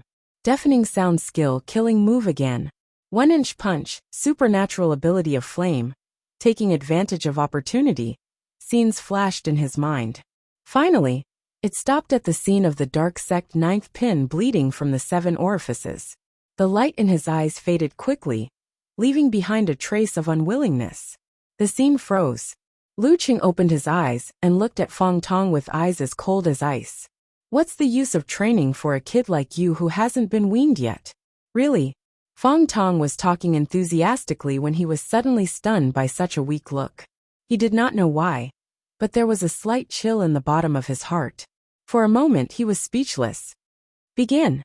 At this moment, the referee waved his right hand. Fong Tong took a deep breath. His calf and thigh muscles swelled, making the corners of his martial arts pants stand out. The clothes on his upper body twitched, revealing his muscles one after another. Invading like fire, erupting like fire. Bam! He quickly approached and took a step forward punch. He poured all his strength into his right arm. The wind stirred, his bulging muscles pulled the skin, and punched at Lu Cheng fiercely. If an ordinary person was hit by such a punch, even if they did not die, they would be seriously injured. Lu Cheng lowered his waist and sat down. Lightning flashed in his mind, and the snow mountain collapsed. The rolling force surged to the soles of his feet, mighty and unstoppable. He put his right foot horizontally and exerted force on the ground in a half-twisting posture. Suddenly he felt a rebound attack. A slightly spiral force flowed from his foot to his leg, from his leg to his waist, and from his waist to his spine. With this as the axis, all the force in the flow was directed to his right arm. His right arm seemed to swell, and his skin seemed to be pulled open. Lu Cheng clenched his fist and hammered down to block Fong Tong's attacking hand. When the two were about to touch, his joints changed and his muscles and bones stretched, sending out a short but vigorous 1-inch punch. Bam! A layer of flame rose and covered Lu Cheng's hand. Then it collided with Fong Tong's fist. The supernatural ability of fire versus burning force. Bang! With a muffled sound, Lu Cheng felt like his right hand was burning. But he had expected it. He took advantage of the momentum and swung his right arm back, bringing a reverse momentum. Fong Tong's expression changed slightly. He instinctively swung his right arm to get rid of the burning sensation. His chest and abdomen were immediately opened. At the tatami of the home team, Wang Hui, Jiang Guosheng, and Pan Qingyan changed their expressions immediately. Lu Cheng was not going to show mercy. He twisted his waist and tightened his thighs. With the help of the stomping force of his right foot and the backward momentum of his right arm, his left leg suddenly tightened like a soft whip. He ferociously and violently kicked between Fong Tong's legs. But he was still in a charging posture. Fong Tong's eyes showed panic. In his mind, he visualized the scene of a burning body. His buttocks were involuntarily clenched and his muscles exerted force on his tailbone. Then he bounced his back and hooked his legs to pounce to the side. Burning body, going up the roof. With just a pounce, Fong Tong pulled a few meters away from Lu Cheng and avoided the deadly whip kick. But Lu Cheng was not in a hurry. After the whip kick missed, he immediately lowered his leg and adjusted his muscles. He stepped heavily on the bluestone ground and directed the mega avalanche and lightning and fire stance in his mind to the soles of his feet. Bam! As if the ground was hit, Lu Cheng bounced up and pounced on Fong Tong's side. His speed was not slow at all. The bluestone where he originally stood had a shallow mark on it. One in front and one behind. They were like two eagles chasing each other. Fong Tong regained his footing and used the force to bounce back. Lu Cheng had already arrived. He turned his body sideways, lowered his shoulders, bulged his muscles, and rammed forward with all his strength. It was as if an avalanche was about to happen. Fong Tong had no strength to dodge, and could only hurriedly raise his arms in front of his body to block. Bam! Fong Tong's arms were in pain and pressed to his chest. Fong Tong flew out of the ring and fell in front of the tatami mats, almost knocking over several spectators. Lu Cheng threw Fong Tong into the air. The referee nodded slightly and appreciated Lu Cheng's mercy at the end. Otherwise, he would have to stop it to avoid causing casualties. He raised his right hand and shouted, "Lu Cheng wins!" Lu Cheng won in a few breaths. The whole martial arts club and the home team were silent. Yan Shaoling was looking at the screen with annoyance because the signal was interrupted. After more than 10 seconds, the signal was restored. She saw the collision between the two and heard the commentator's voice. "Welcome to the next round. The match has just started, and there is no delay." As I introduced during the conversation, Fong Tong in the red martial arts suit is one of the top young masters in Songqing. He has reached professional 9th pin more than 3 years ago. He lost. I just started the commentary. P.S. Please recommend me.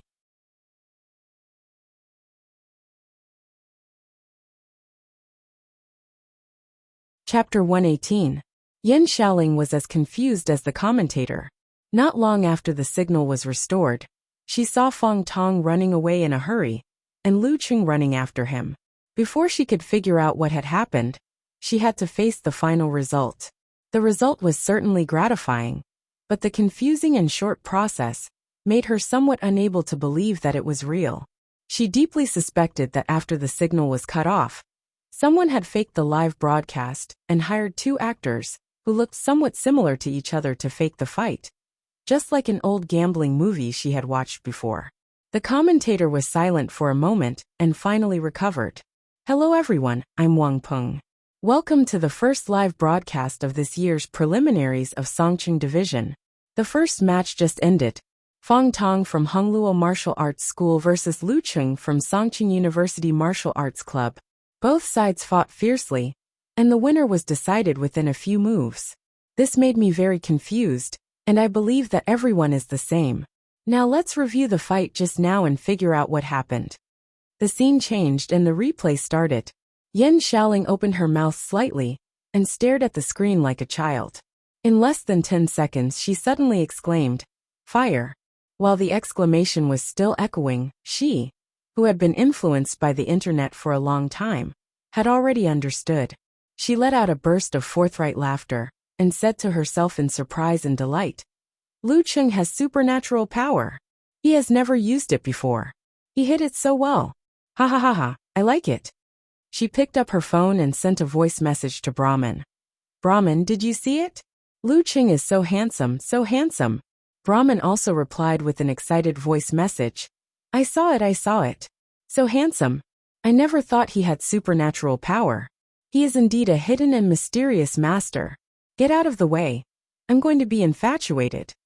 After a burst of crisp laughter, she said dreamily, Lu Qing has the power of flame, and his martial arts are so good. He has so much potential. In the future, he might really become a famous martial artist. When that time comes, when I ask for his autograph, I can proudly say that I was his earliest fangirl. I'll watch you become stronger little by little. Yin Xiaoling covered her chest and said, My heart is bleeding. You stole the title of the first fan. Brahman laughed and said, How is that stealing? Obviously it is. Also, the way you addressed me just now was too rude. Call me father. The two girls laughed and joked for a while. Brahman was excited. While waiting for the second battle, she opened the forum of Longhu Club to see what her friends had to say. From the moment the results came out, no one replied for a full minute. Immediately after that, a large number of posts appeared in the next 10 to 20 seconds. Unparalleled Dragon King said with a Nike mouth emoji. I finally understand why he burst out in the end when he was fighting Yi Yaoting. He has awakened the power of Blaze. Road to the Arena added. I didn't lose unjustly. Not to mention the flame arcana at the beginning. Just looking at how he grasped the opportunity, and how calm he was, and looking at the last 2 or 3 exchanges, I have a feeling that if I were to fight with him again, without a referee, I would die. Invincible Punch Jin Tao also replied with a complicated tone. Every time I watch his match, I feel that the gap between us is widening. Before, I still had the motivation to catch up, but now, I can only be myself. Beautiful world, comforted Jin Tao. Don't be sad, little fist. As long as you can reach professional 9th pin this year, and get better martial arts from Haiyuan Martial Arts Academy, you will still be an outstanding young fighter. Don't compare yourself with this kind of cheating guy. Some people are really blessed by God. Although she still didn't like Lu Qing, she had to admit that Lu Qing's speed of improvement was so amazing that she didn't even have the courage to slander him. Outspoken said, Didn't he win this match with his supernatural ability? Why are you boasting so much? Let's see how he can win when Hongluo Martial Arts School is prepared. Fancy Leg Shaking King said smilingly. A young martial artist with great potential who also has the power of fire. He's a perfect match for our Longhu Club, okay? The unique skills of the fire sect of Taoism and the power of Blaze are perfect. Who knows, maybe Lu Qing will join our club in the future. Brahman looked at the replies that were either sincerely convinced or still jealous. She was in a very good mood and didn't respond to them. She only liked the comment about the king of fancy leg shaking, and sent a plus 10,086. Imagining the scene of her new idol joining her favorite martial arts force. How wonderful that would be. In Hongluo Martial Arts School, more than 100 spectators were unusually depressed and couldn't speak for a while. It was like someone suddenly slapped them from behind while they were having a good time peeing, so they had to force it back. To be honest, they were mentally prepared for the possibility of Fang Tong losing the match. Since Fang Tong was chosen by Songqing TV station for the live broadcast, at least the gap between the strength of the two sides would not be too big. Moreover, Lu Qing's meteoric rise had long been known through information and word of mouth. They felt that it was not particularly strange for such a genius fighter, who had defeated a professional 9th pin master, to win against Fang Tong. At most, they would feel depressed for a while. But what they didn't expect was that Lu Qing would win so quickly and violently. During this process, they had just organized themselves to cheer for Fang Tong for the first time, when they were interrupted by Lu Qing's sudden use of the power of Blaze. They stopped abruptly, nervously and worriedly paying attention to the subsequent developments. When Fang Tong dodged with the burning body, they regained their expectations and tried to cheer for Fang Tong again. However, Lu Qing closed the distance without missing a beat and ended the battle cleanly. How could they not feel depressed when they were interrupted twice in a row, and the professional expert they had high hopes for was defeated again? How could they say anything? Yenjika sat elegantly, like an ancient lady. But at this time, she unconsciously held her pink cheek with her left hand and slightly tilted her head, looking at Lu Cheng, who was standing on the stage. She wasn't surprised at the result of the quick victory, not only because she had known about the existence of the power of blaze, but also because after Lu Cheng's mental injury had completely recovered, she had curiously asked him about the details of the battle between him and the ninth pin of the dark sect. She had a deep impression of that thrilling battle. This time, Lu Cheng had learned his lesson and went all out from the beginning without holding back. His opponent didn't expect this, so the result was obvious. But after the opportunity created by the power of blaze, she was delighted by Lu Cheng's performance of handling a difficult situation with ease and calmness. Having an opportunity didn't mean that he would definitely win. His opponent also didn't lack trump cards. Just like the ninth pin of the dark sect, he had created an absolute advantage with his secret skill of spiritual momentum and poisonous needle force. But he couldn't grasp the situation and died on the spot. But just now, after the successful strike, Lu Cheng had completely extinguished Fang Tong's hope with a calmness and ruthlessness that were beyond his age. With a precise grasp of the changes in the battle situation, and a posture that made his opponent despair, he had made all his struggles disappear. While Yenjika's imagination was running wild, she suddenly saw Lu Cheng turn around and look at her from afar. His eyes were smiling, and his mouth was opening and closing, mouthing the words. Although she didn't understand lip language, she suddenly had a feeling of telepathy and understood what Lu Cheng was saying. He said, "Thank you, Coach Yen." Still that silly Cheng. Yenjika couldn't help but smile. Her teeth were slightly opened, and her cheeks were pink. On the arena, Lu Cheng was dazzled. He didn't expect that the delicate and quick-witted Yenjika, who wasn't even 19 years old, could smile so charmingly just now. There was no need to look back. The interaction between the two was almost unnoticed by the shocked audience, except for one exception. Gieserscher's mouth twitched and he said, "Coach Yen, don't you know that this old man can read lips? You little bastard. You value your girl over your teacher. If I hadn't been like this in the past, I would have thrown you out now." While he was cursing in his heart, Li Mao and Sun Jian beside him looked at each other with a complicated smile. He even has the supernatural ability of flame. This kind of junior brother is really despairing. The two opened their mouths at the same time, but they said different things, which made Chen Zhonghua, who was sitting behind them, smile bitterly and say to himself, "Junior brothers nowadays are more terrible than the previous one. The new generation overtakes the old, and the old should die on the beach." Lin Ke was still expressionless, but his eyes flashed slightly. Guo Qing, who was on his right, said, "This Cheng is really good at hiding. When did he get the supernatural ability?" After exclaiming a few words, Guo Qing turned to Yenjika beside her and joked, "Ko, are you moved? Cheng was so cool and mighty just now." Before she could finish her words, she saw Yenjika blushing and looking at the ring with her bright and gentle eyes. Startled, she lowered her voice and said in Mandarin, "Don't tell me you've really fallen for him? I was just kidding. Boys like Cheng can't accept it easily. He's too good at hiding and lying. He suddenly became so powerful. And suddenly he has the supernatural ability of flame. I know this." Yenjika interrupted her in a low voice. "Know what? That he's a liar? Or that he has the supernatural ability of flame?" Guo Qing asked in astonishment. Yenjika pursed her lips and smiled. "He doesn't hide anything from me." Guo Qing was stunned and looked Yenjika up and down. She suddenly realized, You're not dating, are you?" Yenjika lowered her head and blushed from her cheeks to her ears. "Yes." Behind the spectator seats of the away team, Xu Rui was shocked and excited. She couldn't wait to jump on the stage and give Lu Qing another interview. No wonder he's the fighter I chose. He's really a hot topic. Sooner or later I'll rely on him to make big news. Although Kai Zhongming knew Lu Cheng had the supernatural ability of flame, he didn't expect him to win Fang Tong so quickly and so easily. He was a little stunned and murmured, "Spring is coming, and everything is coming back to life. It's mating season for animals on the prairie. Lu Cheng is especially aggressive in his mating season. Don't get close to him."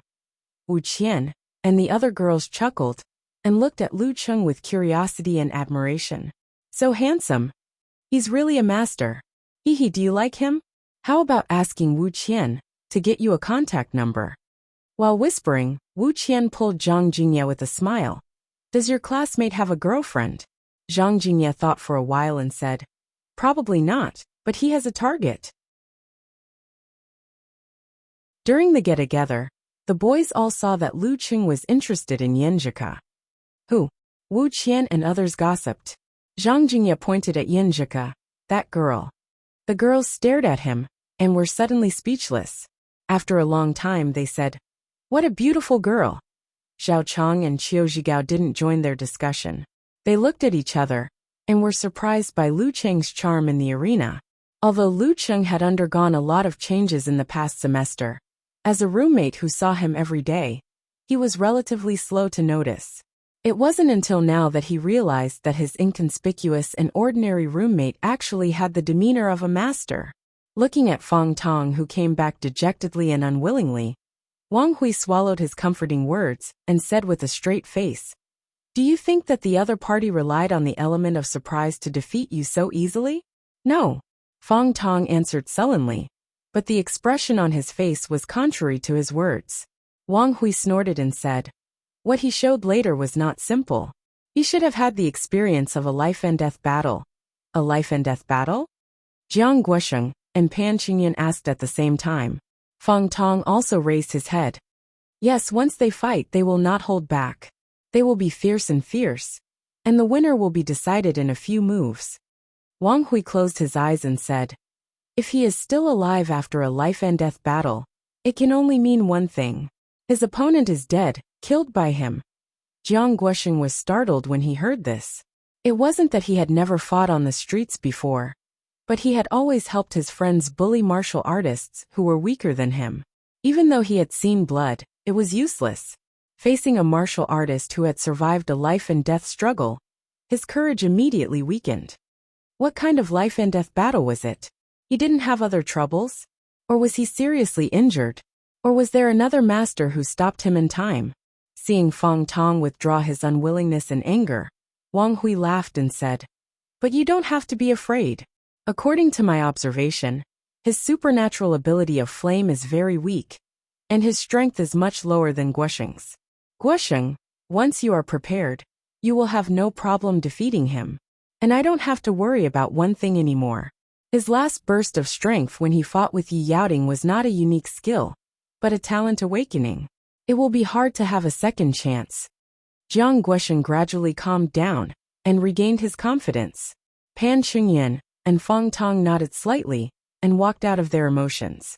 At this time, the referee waved to the people of Hongluo Martial Arts School and asked them to send the second fighter to the ring as soon as possible. Although the interval between each match was deliberately longer during the live broadcast to give the TV station or video website a chance to comment, introduce and interact, the interval would not be too long, so that the fighters who won the previous match could have more rest than they should have. For Lu Cheng it didn't matter. Wang Hui nodded and said to Jiang Guosheng, go take him down. Jiang Guosheng narrowed his eyes and walked steadily to the ring.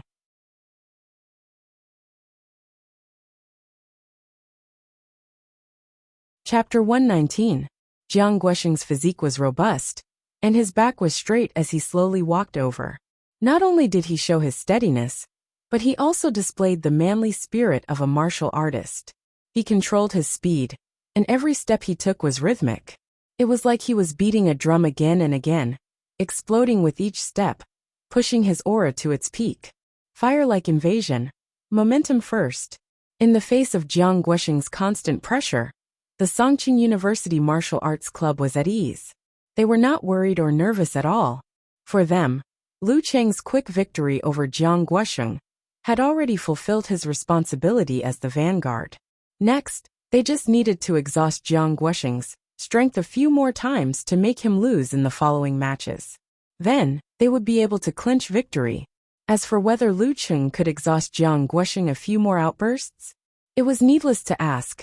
From the strength he showed just now, from the fact that he didn't exhaust much, And from the fact that he had reached the level of professional ninth pin in half a year, they could get a definite answer. Among them, only Yinjika, who was used to seeing Lu Cheng create miracles again and again, was vaguely expecting something. Only Wu Qian, Zhao Chang and other students who didn't know much about Lu Cheng's strength were still cheering and longing for a second victory. With Jiang Guosheng's appearance, the peripheral students and non-core disciples of Hongluo Martial Arts School unconsciously dispersed their depression and calmed down. They were quite confident that senior brother Jiang could defeat his opponent. What was there to be afraid of after only one loss? Over the past few years, as Wang Hui grew older, the time for him to personally teach his disciples and students had become less and less. Most of the time, it was Jiang Guosheng who acted as his teacher to teach his disciples, guide their practice, and demonstrate their fighting styles. He had become the de facto leader of the Hongluo Martial Arts School and held a very high position in everyone's hearts. The only thing they needed to worry and pray was how many outbursts he could use to defeat Lu Cheng. If they fought until 7 or 8 outbursts, it would be equal to a lose-lose situation. Then how could they fight against the opponent's main fighter, Lin Ke? Even if there were only 5 or 6 outbursts, the consumption would be great, and the follow-up would be very unsettling. I hope senior brother Jiang can defeat Lu Cheng within 5 outbursts, and show the power of our martial arts school, and let the audience know Hongluo again. Lu Cheng smiled and turned the warmth and sweetness with Yin Zhuka into his desire to win. He felt that he was full of thirst for the word win. Martial artists should challenge their limits. Even in the face of a strong enemy, they couldn't easily admit defeat. He closed his eyes, condensed water into ice, suppressed his desire, and waited for an explosion. He did not look at Jiang Guosheng's accumulated momentum. In the end, he recalled the predetermined fighting style. Once Jiang Guosheng got close to him, he would immediately counterattack and disrupt his explosive rhythm. Then he would use 24 blizzard strikes to suppress Jiang Guosheng with 24 blizzard strikes. The strategy was very simple, but in the ever-changing arena, the simpler the strategy, the more effective it was. At this time, Jiang Guosheng stood on the other side of the referee. His aura was extremely strong, like a flame that was about to set the prairie ablaze. His eyes were sharp as he stared at his opponent, who still had a little bit of a student's aura left in him. As if he could sense it, Lu Cheng slowly opened his eyes the moment he looked over. His eyes were as deep as a pool and as calm as ice, as if they could extinguish all flames. Their gazes collided. One had been a ranked 9 for many years, and had rich experience in the arena.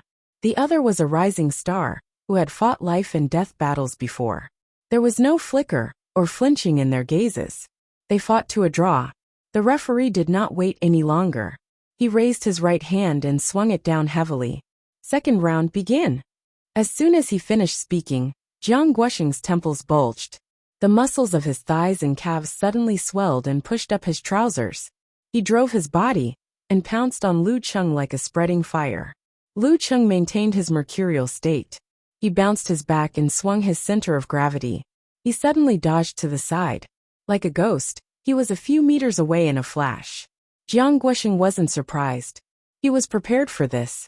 His spine suddenly wriggled like an earth dragon, and he changed the direction of his body. He was faster and fiercer than Lu Cheng. He chased after Lu Cheng like a wolf, and was about to catch up. He wasn't afraid of Lu Cheng's strange change of direction. This was a professional ninth pin fighter, who could release and withdraw at will. Like Lin Ke, he was only one step away from the dance stage. But Lu Cheng seemed to be waiting for such a scene. He suddenly lowered his center of gravity. In his mind, lightning fell from the sky and snow collapsed. The rolling hot flow rushed to his thighs and soles. With a stomp of his feet, the violent force bounced back. Taking advantage of the momentum, he turned around and pulled back his 2 hands. Like a cannon, he launched an attack at the rapidly approaching Jiang Guosheng. The ferocity of the counterattack, the speed of the attack, and the viciousness of the power, not only did it tear apart the sound of the wind and bring about a buzzing sound, it also caused the hundreds of spectators in the home arena to let out worried cries. Jiang Guosheng did not panic. He tightened his hips and clamped his tailbone. igniting the fire in exchange for an explosive response. He didn't dodge. Instead, he used this opportunity to push the strength he had just accumulated. His muscles bulged, and he seemed to have expanded a little. He bounced his back and directed all the flames to his right hand. Then, he blocked Lu Cheng's attack with a hammer strike. One hammer for 2 punches. Bam! The two collided for the first time. The dull and blood-boiling sound echoed in the surroundings. Lu Cheng used his hearing skill to withdraw his fists. He quickly adjusted his muscles and changed his center of gravity. He tightened his thighs and used the force to attack again. Bam! Lu Cheng's leg whip was more ferocious than the previous 2 punches. He used the shortest way and the fastest speed to disrupt Jiang Guosheng's explosive rhythm. 24 blizzard strikes, endless wind and endless blizzard. Jiang Guosheng was going to adjust his body and combine the feedback and counter pressure from earlier with the corresponding visualization to push for the second explosion.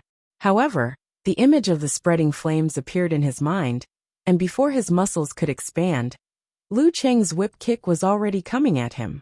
He had no choice but to hastily transfer half of the strength of the explosion to his right leg. He tightened his toes and kicked at his opponent. Bam! When the two collided, Lu Cheng took the opportunity to withdraw his leg. He used the force to lean back slightly like a slingshot, and was about to launch a heart-drilling blast punch. At this moment, he saw Jiang Guosheng take a deep breath. Instead of attacking, he withdrew his right hand to his chest. His spirit, momentum, and blood seemed to have disappeared. No, it was restrained. An electric light flashed in Lu Cheng's mind. The video of Hongluo Martial Arts School and Yinjika's words appeared in his mind. This was another killing move of Hongluo Martial Arts School. It was extremely fierce and terrifying after compressing the whole body's strength to a certain extent. Without the feeling of withdrawal in Dan's stage, it was difficult to exert its power. However, once it was used, it was definitely not something a normal professional ninth pin fighter could resist. When the pressure reached the extreme, the rebound would also reach the extreme. Starburst, prairie fire. Lu Cheng made a decision in an instant. He took a deep breath, adjusted his muscles, changed his center of gravity, and put his arms in a horizontal stance. When Lu Cheng finished his stance, Jiang Guosheng suddenly expanded. He seemed to have grown taller, and his momentum became extremely fierce. His temples were obviously bulging. He pushed his feet inwards and pulled out his right hand, which was in front of his chest. It was as fast as thunder tearing the air. Bam! When the pull hit Lu Cheng's arms, he felt an unstoppable majestic force.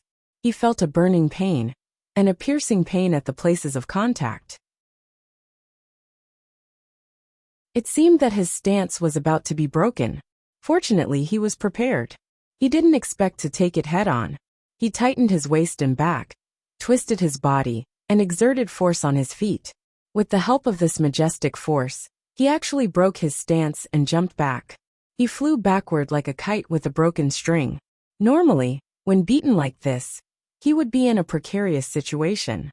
However, Lu Cheng took the initiative and kept his center of gravity. There was a move in Tai Chi, which was to take a step back after blocking the opponent's attack to neutralize the force. Lu Cheng was using the extreme application of Tai Chi, without strong control of the body and absolute confidence in the adjustment of the center of gravity. It would be suicidal. While flying backward, Lu Cheng turned around with his back facing Jiang Guosheng. Under the pressure of the majestic force, he continued to move forward. He didn't mess up his footwork, like an agile eagle. Jiang Guosheng didn't show any mercy. He exerted force on his feet and quickly approached, trying to copy the scene of Lu Cheng winning the last blow at the same time. At this moment, Lu Cheng, who had spent most of the force, borrowed the remaining force and used the adjustment of his muscles to direct it to his legs. Dong! His heavy footsteps seemed to shake the ground slightly. Taking advantage of the momentum, he twisted his waist and took a step forward. His muscles bulged and his skin tightened. With both his feet, he struck out with a mountain blast punch. Once again, he fiercely counterattacked. Jiang Guosheng stopped as soon as he said so, like a heavy truck that had braked suddenly. However, he immediately rushed up again, pouring the accumulated strength into his legs. He stomped his feet, and with the help of the violent rebound, he pulled his right shoulder and lashed out with his whip. Even if it was a stone millstone in front of him, he would still crack it. Bam! The blast punch blocked the whip and made a dull sound. Both of them were stagnant at the same time. This caused the surrounding cheers to temporarily disappear. The audience watching the live broadcast and the live broadcast were immediately stunned, and their heartstrings tightened. Pa! Pa! Pa! The martial arts shoes on their feet cracked one after another. The footprints and cracks on the floor were exposed. After a moment of absolute silence, the audience burst into loud applause. No matter which side the supporters were from, they were all excited by the collision of pure physical strength. Xu Rui clenched her fists and her eyes flashed. She secretly breathed a sigh of relief. With such a battle, there would be no problem with the live broadcast. She, who made the suggestion, wouldn't be the scapegoat.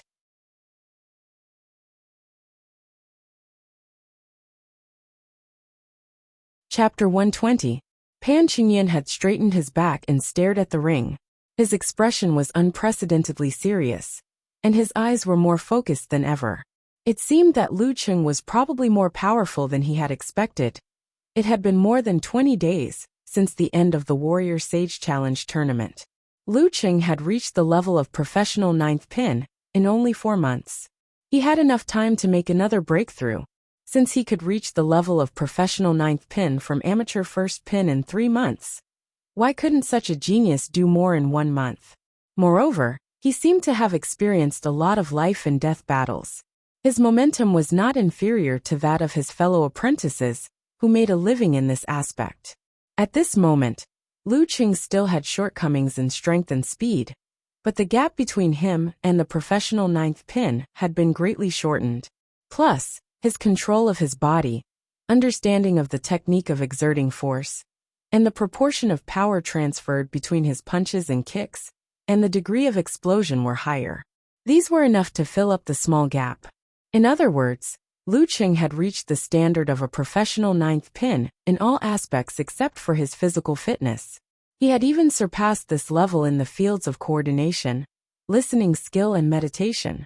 All in all, although he was not invincible among the professional 9th pin fighters, he was strong enough to fight with any of the professional 9th pin fighters. And this was excluding the fact that his power of blaze was not strong enough at present. Unconsciously, Pan Qingyan regarded Lu Cheng as a young fighter who was more talented than himself. And he took it for granted.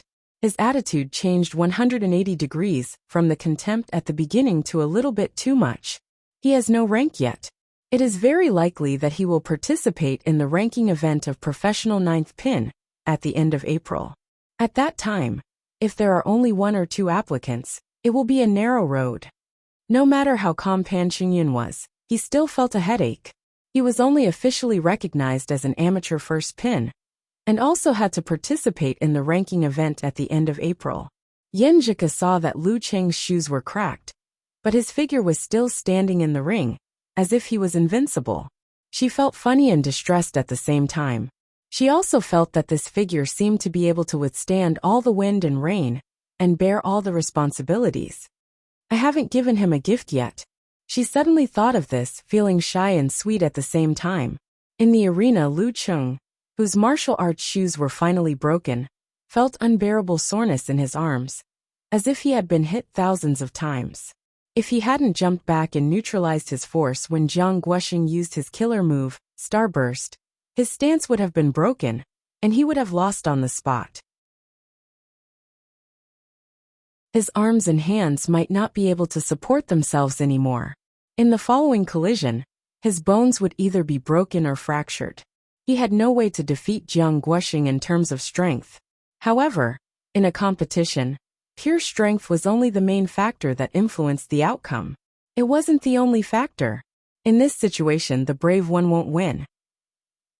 He forced himself to take a deep breath, and did not make any adjustments. Using the desperation of a life and death battle, he took a step forward.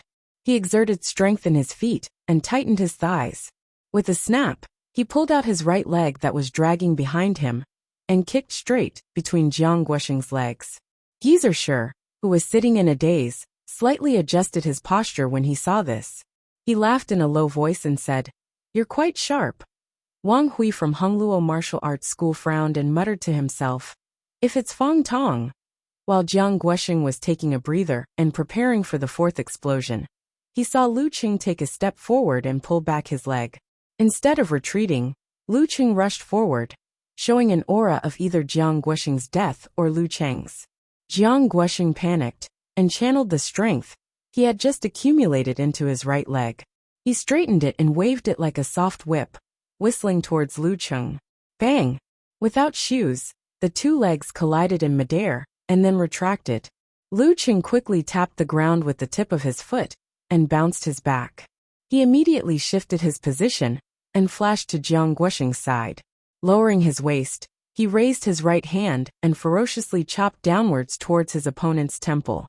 His master said that if he wanted to disrupt the opponent's explosive rhythm, he should not be foolishly facing it head-on. Instead, he should use his own characteristics to mobilize the opponent and force him into an unsuitable posture and position to fight him head-on. Because he hadn't recovered yet, he couldn't mobilize enough strength, so he could only attack the opponent's vital points. Every move was a steal. Every move was dangerous. You've got some understanding. Geezer sure nodded with satisfaction. Jiang Guoxing took a deep breath, straightened his shoulders and raised his left arm, blocking the punch right beside his head. As soon as the two came into contact, his muscles suddenly expanded. Using his back as a whip and his left arm as a guide, he made a ferocious swing, making Lu Qing feel like he was pushed hard. He lost his center of gravity and was about to stumble to the side. The fifth explosion of fire-like invasion. The moment he lost his center of gravity, Lu Qing clearly knew that even if he quickly recovered his footwork, what awaited him was Jiang Guoxing's sixth explosion. The rhythm of the battle fell into his hands, and there was no chance for him to win. At the critical moment, as he stumbled away, he snapped his fingers with his right hand that was next to his opponent's temple. Pa! A flame came out and burned a few strands of Jiang Guoxing's hair. Thump, thump, thump. Lu Qing took 3 steps back and quickly adjusted his body to regain his center of gravity. Jiang Guoxing felt a burning pain in his head. He was afraid that his hair would burn his head, so he hurriedly swatted it back and didn't chase after him immediately. Seeing this, Lu Qing had an idea. He took a deep breath and rushed forward crazily to Jiang Guoxing, who had just caught up with him. In a flash, he closed the distance between them. He stepped forward with his right foot, shook his shoulder, and threw a blast punch at Jiang Guoxing's lower abdomen. Jiang Guoxing didn't expect his opponent to be so tough. He had to use the 6th explosion in advance. His 2 hands quickly reached down and accurately pressed Lu Cheng's blast punch like an osprey landing. Seeing this, Wang Hui, the master of Hongluo Martial Arts School, couldn't help but sigh. He thought that it was a good thing that his disciple had become more prudent as he grew older and had a chance to break through to the Dan stage. But now it seemed that there were pros and cons.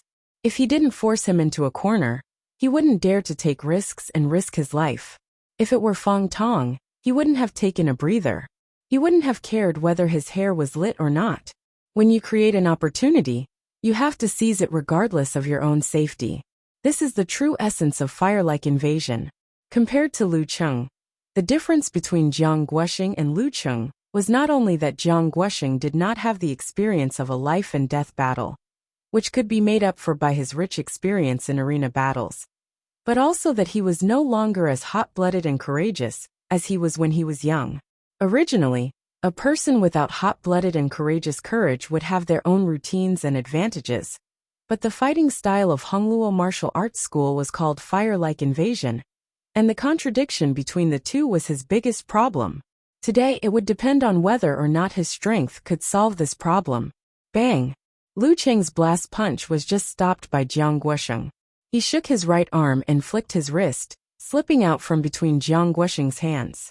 He drew a small arc and grabbed the enemy's wrist. Big and small hand wrap. Jiang Guoxing wasn't someone to be trifled with. He gathered his strength and swatted with his palm, as if he was swatting a mosquito. At this moment, Lu Qing, who had been forcefully raising his qi, finally reached a certain limit. He urgently needed to exhale the turbid chi in his lungs. His right hand cleverly dodged the slap. Just as he was about to exhale the foul air, an idea suddenly flashed through his mind. He remembered a live broadcast he had watched before. At a critical moment, the Dragon King's body was restrained, and he was about to be thrown to the ground. While he was face to face with his opponent, he suddenly spat out fire from his mouth and burned his opponent's face. The idea turned into an idea. Lu Qing used the Jindan to sense the inside of his body and made some adjustments. Then he opened his mouth and, with the momentum of the brutal blizzard in his mind, exhaled and shouted, "Ha!" An arrow of turbid chi hit Jiang Guoxing's face. Although it wasn't really harmful, it made his eyes ache. He was so scared that he quickly closed them. Now is the time. Seizing the opportunity, Lu Qing finally took out Jiang Guoxing's left wrist. Like holding a black snake, he swung it fiercely. Bam, bam, bam. Jiang Guoxing instinctively resisted with all his strength. However, a few of his joints were shaken open. His muscles were also damaged. His left arm was temporarily disabled. Ah! He let out a roar. Forced into a desperate situation, he finally didn't care anymore. His body seemed to expand. He leaned to the left and bumped into Lu Qing with his shoulder. The 7th level of fire-like invasion. However, Lu Qing had already entered the field he was best at, which was listening and sensing. He lowered his body, turned his back and pulled, and used his left arm as a fulcrum to throw Jiang Guo out of the ring. Jiang Guo flew over his head and out of the ring. The referee was slightly surprised, but he still raised his hand and announced the result. The second round, Lu Qing wins. There were still 2 more levels of fire-like invasion, but Jiang Guoxing had already lost the match. Thump! Seeing senior brother Jiang, who usually taught disciples on behalf of his master, fall in front of them and struggle to stand up, the disciples and students of Hongluo Martial Arts School felt sad and desolate. No one spoke. Could it be that Lu Qing had single-handedly challenged the martial arts school? The members of the Songqing University Martial Arts Club were also silent. They had not yet digested this unexpected surprise. Obviously, Jiang Guoxing seemed to be much more powerful and had the upper hand in the battle. How could he lose to Lu Qing in the end? Moreover, he lost so miserably that the injury on his left arm could not be healed without a certain amount of time. Yenjika opened her pink lips slightly, and then closed them again, revealing a playful and gentle dimple, just like the change when she heard the news in the Warrior Sage Challenge tournament. Pan Qingyan couldn't suppress his anger and fighting spirit anymore. He suddenly stood up and was about to walk to the arena.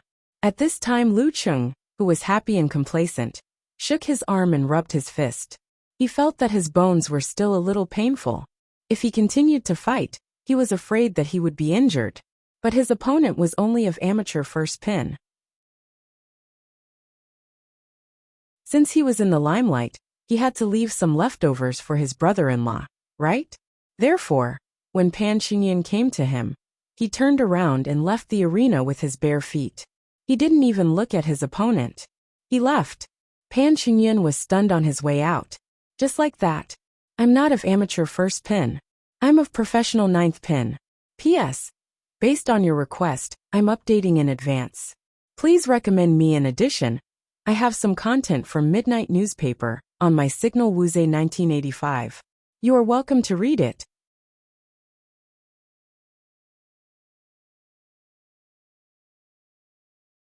Chapter 121. The sun on Sunday shone through the windows of Hongluo Martial Arts School, leaving the room full of brilliance. Lu Qing walked barefoot in the brilliance, as if he was walking on a golden road. He was in a good mood, overflowing with happiness and relieving all the pressure. He looked at Yenjika walking back leisurely in front of the silent disciples and students of the martial arts club. This is the taste of victory. When he passed by Kai Zongming and the others, he nodded and greeted them contentedly, not at all embarrassed by the reality of being barefoot. What a master! A martial artist who hasn't reached physical invulnerability can be so powerful. He broke his shoes in one move. Didn't you see the cracks and footprints on the stone floor? If he punched the boys in our school, they would be smashed into meat pies. So manly. A few girls from the School of Arts whispered to each other, full of admiration. They had only seen the fights of physical invulnerability experts, and didn't have a clear understanding of dance stage and body refining. Today was the first time they knew that a human could be so fierce with only physical strength. For the first time, they looked at the martial arts club in a new light. Boys who practice martial arts are so energetic and elegant. They saw Lin Kei stand up and walk towards Lu Cheng. They looked around and came to the same conclusion. Hearing their undisguised discussion, Kai Zongming had an impulse to cry.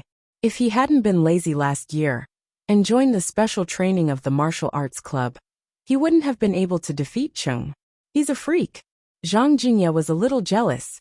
Wu Qian sensed it and whispered in his ear. Just take it that we're talking about TV stars, idols, singers, and famous martial artists. We're just gossiping. Not many people take it seriously. You're right. Zhang Jingye was relieved. But in this way, there would be a gap between Cheng and them. Qiu Zhigao sighed with emotion. I'm so jealous of Cheng. I often dream of the scene just now. As a man who liked to show off his muscles, even in his dormitory, and as a new student who had an amateur level when he entered the school, it would be a lie if he said that he had never dreamed of martial arts when he was young. However, as he grew older and lost his talent, he gradually recognized reality and rationally put his time and energy into studying. He stared at the arena in a daze. His hot blood boiled, and his melancholy lasted for a long time. In the end, it turned into a sigh and disappeared into silence. I hope Cheng can go further on the path of martial arts, and let me know how beautiful this glorious path is, Zhao Chang pondered and suddenly blurted out. Old Qiu, did you notice that Cheng won the game with a ha at the end? This must be the protection of some mysterious power. He sacrificed his own time. Ah, what? Qiu Zhigao was at a loss. Forget it. You're not a real fan. Zhao Chang lowered his voice and sighed. We've been trying to please him along the way, but we're not as impressed as Cheng's 2 matches. Qiu Zhigao chuckled and said, That's normal, just like how you like beautiful, cute and playful girls. I like to study. Zhao Chang pushed up his black-rimmed glasses seriously. I'm going to start preparing for the postgraduate entrance exam now. So early? You're only a freshman. Qiu Zhigao was surprised. Zhao Chang smiled slightly and put away all of his seriousness and indecency. He exhaled and said, I've thought it over very clearly. Everyone has their own characteristics and their own future. The postgraduate entrance exam is the most suitable for me. I can't follow others to practice martial arts just because others practice martial arts, right? It's better to prepare early than to cram for it. I'll slowly improve my inner qualities and abilities. There must be someone who likes me. Qiu Zhigao was stunned by the 3 questions in a row. He gasped and said, Chang, why do I feel that you've developed a deeper thought? Zhao Chang didn't say anything. He pushed up his black-rimmed glasses again, reflecting the sunlight through the window. When they were about to reach the tatami of the Songqing University Martial Arts Club, Lu Qing saw Li Mao taking the lead and applauding to welcome him back. Yinjika, on the other hand, was smiling. Her eyes were twinkling, looking playful and joyful. In the applause, he found Lin Kei standing up and walking towards him. He raised his right hand with a smile and made a high-five gesture. Lin Kei was stunned and didn't slow down. When he was about to pass by Lu Cheng's right side, he reached out his hand and gave Lu Cheng a high five. Come on, Lu Cheng said with a smile. In his mind he added, brother-in-law. Lin Kei nodded and looked over Lu Cheng's shoulder to the arena, looking at his opponent. They passed by each other. Lu Cheng returned to the tatami and sat on Lin Kei's seat. Only Guoqing was between him and Yinjika. Awesome. Cheng, you're good. You'll definitely win the ranking event in April. Li Mao, Sun Jian, and Chen Zhonghua gave him a thumbs up to express their admiration. Lu Cheng was very happy and refreshed. He was about to respond when he felt a sudden pain in his arms and hands. He quickly unbuttoned his shirt and rolled up his sleeves. He found some bruises, some red and swollen. His bones were also very sore. Are you okay? I brought some ointment in the locker room. Yinjika looked at him and asked with concern. What? Hearing this, Li Mao, Lin Hua and the others immediately looked at Lu Cheng and Yinjika. sizing them up. Yinjika also realized that she was too active and became the center of attention. She blushed shyly and looked very beautiful. Lu Cheng's heart was beating fast. Applying ointment in the locker room? Two people together. He kept the last trace of reservation and said, Lin Kei's match is coming soon. As his teammate, it's not good to not watch and cheer for him. Sun Jian couldn't stand his hypocrisy and said, Lin Kei's opponent is of amateur first pin. What's there to watch?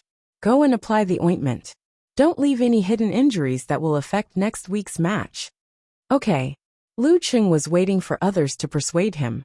He immediately stood up and looked at Yinjika. Yinjika had long regretted her suggestion. Feeling her face burning, she rolled her eyes at him. But after looking at his bruises and swollen face, she pursed her lips, turned her head, stood up, and walked to the locker room with a blush, avoiding all eyes. But she still walked proudly to the locker room. Lu Cheng looked at her swaying back, and followed her with a wandering mind. He heard the whispers of Li Mao and the others. Tisk tisk. Junior brothers nowadays are so great. Chen Zhonghua sighed with emotion. They were all college students who practiced martial arts. Why was he single for 4 years? Li Mao also sighed. I always thought that he had no hope to win her heart. Just like how he thought his martial arts future was, in the locker room. There was no one around. Yinjika turned around and snorted with her hands behind her back. Tell me, why did you agree? You should ask me to take out the ointment and apply it outside yourself. Lu Cheng suddenly felt like he was flirting with her. He pretended to be pitiful and said, But it's not easy for me to apply it myself. It hurts on both hands. Really? Yinjika hurriedly checked it. As a girl from a martial arts family, she had a good eye. She was relieved and said, There are no wounds on the bones. Sit down, I'll get the ointment. She trotted to the locker, took out the ointment, and sat next to Lu Cheng. She raised her right hand, which had a lot of bruises, squeezed out the ointment, and kneaded it in a special way. Lu Cheng's eyes followed her figure, and followed her busy movements. At this moment, looking at the girl beside him, looking at her delicate skin, looking at her rosy cheeks, looking at her glossy lips, looking at her slightly distressed expression, and looking at her focused and gentle eyes, although the place where his right hand was being pinched was painful, he was willing to endure it. He even felt like he was intoxicated by it, even if it wasn't wine that made him drunk. At this moment, he longed for eternity. After kneading the bruises on both hands, Yinjika rolled her eyes and pretended to be normal. She said, Where's your locker? I'll bring your shoes here. It's not good for you to walk barefoot. That. Lu Cheng pointed, enjoying the girl's thoughtfulness and gentleness. You continue to knead them yourself. Yinjika wiped her hands with a tissue and turned to the locker. When she took out Lu Cheng's sneakers, she deliberately blocked his view with her back, and quickly looked at the size. Then she lifted the corner of her mouth, and went back with the shoes. What made you so happy? Lu Cheng asked curiously. Yinjika said with a smile. If you didn't bring this pair of shoes, you would have to go back barefoot. Who would use martial arts shoes as a daily item? Lu Cheng answered with a relaxed body and mind. His socks were gloriously broken just now, so he had to wear shoes barefoot for the time being. Ah! Lu Cheng is so cool. Yen Xiaoling sent a voice message to Brahmin while staring at the replay on the screen. Brahmin laughed crisply. The scene of him turning around barefoot perfectly matched my expectations and fantasies of a mysterious master. According to the commentator, the professional ninth pin fighter, who lost, is very strong, close to the Dan stage. Haha, he is now praising our Lu Cheng crazily, saying that he is not only a genius, but also good at actual combat and seizing opportunities. Yen Xiaoling was satisfied and wanted to give the commentator a thumbs up. While the two girls were talking and laughing, Yen Xiaoling opened the webpage and logged into the forum, preparing to create a post about the preliminaries. When the page refreshed, she suddenly rubbed her eyes, wondering if she had seen the wrong number. Yesterday, there were only 4 followers. How come there are 368 followers now? How many times had it increased? Brahmin, go to the forum. I think there's something wrong with my eyes. Yin Shaoling sent a message to Brahman immediately. After a while, Brahman replied weakly, "My eyes seem to have something wrong with them too." In the same forum, Unparalleled Dragon King quietly posted a post. Lu Cheng's data collection. Name Lu Cheng. Occupation student. Age 19. School Songqing University. Martial arts rank. Strong professional 9th pin. In Hongluo Martial Arts School, most of the disciples and trainees had lost all hope. Only a few core disciples who knew Pan Qingyun's real strength still had a glimmer of hope, hoping that he could turn the situation around as a secret weapon. As long as he defeated Lin Ke, the third fighter of Songqing University, would not even reach amateur first pin. Pan Qingyun adjusted his breath and stood opposite Lin Quebec. Because it was the first time for both of them to fight, there was no problem of physical recovery. So even if there was no time to talk, the referee was not in a hurry to announce the start of the fight. Instead, he called the staff to clean up the arena, so as not to interfere with the following fight. After a while, he confirmed with the two fighters, then waved his right hand and said loudly, "Start." Pan Qingyun knew that his strength of professional 9th pin couldn't be hidden from Lin Ke for long, so he planned to go all out from the beginning to seize the opportunity when Lin Ke underestimated him. He visualized a spreading flame and ignited his whole body. He tightened his waist and back, pushed down, and put strength in his legs and feet. He suddenly pounced on Lin Ke for several meters. Lin Ke didn't retreat. He strode forward and suddenly stopped. He put strength in his feet, his body slightly trembled, his temples bulged, and his right arm pulled back. In a very short distance, he completed the eruption and electric shooting, and hit Pan Qingyun like a meteor. Pan Qingyun also completed the first eruption, as if he was holding a giant hammer, and hit down fiercely. Bang! When the two collided, Pan Qingyun felt like he was hit by a bomb. His whole body was shaking, his bones were trembling, his blood and qi were rolling, his internal organs were uncomfortable, and his fascia and muscles were unable to exert strength for a while. Lin Ke approached him, pulled out his left arm, and stopped at his neck. Round 3, Lin Ke wins. The referee suddenly felt like laughing. This was even faster than the first round. The gap between a professional 9th pin and an amateur first pin was indeed huge. Lin Ke didn't look at Pan Qingyun. His expressionless face revealed a thoughtful expression, and he whispered to himself, "Just like him. I have to go all out from the beginning?" While speaking, Lin Ke made an obeisance, turned around, and walked out of the ring with neither joy nor sadness. There was nothing to be happy about defeating an opponent of amateur first pin. Pan Qingyun stared blankly, and suddenly wanted to shout loudly to announce the truth to everyone. "I'm a professional 9th pin, not an amateur first pin. P.S. The book will be published in the early hours of the morning. Everyone get your subscriptions and monthly tickets ready. There will be a speech for the book release later."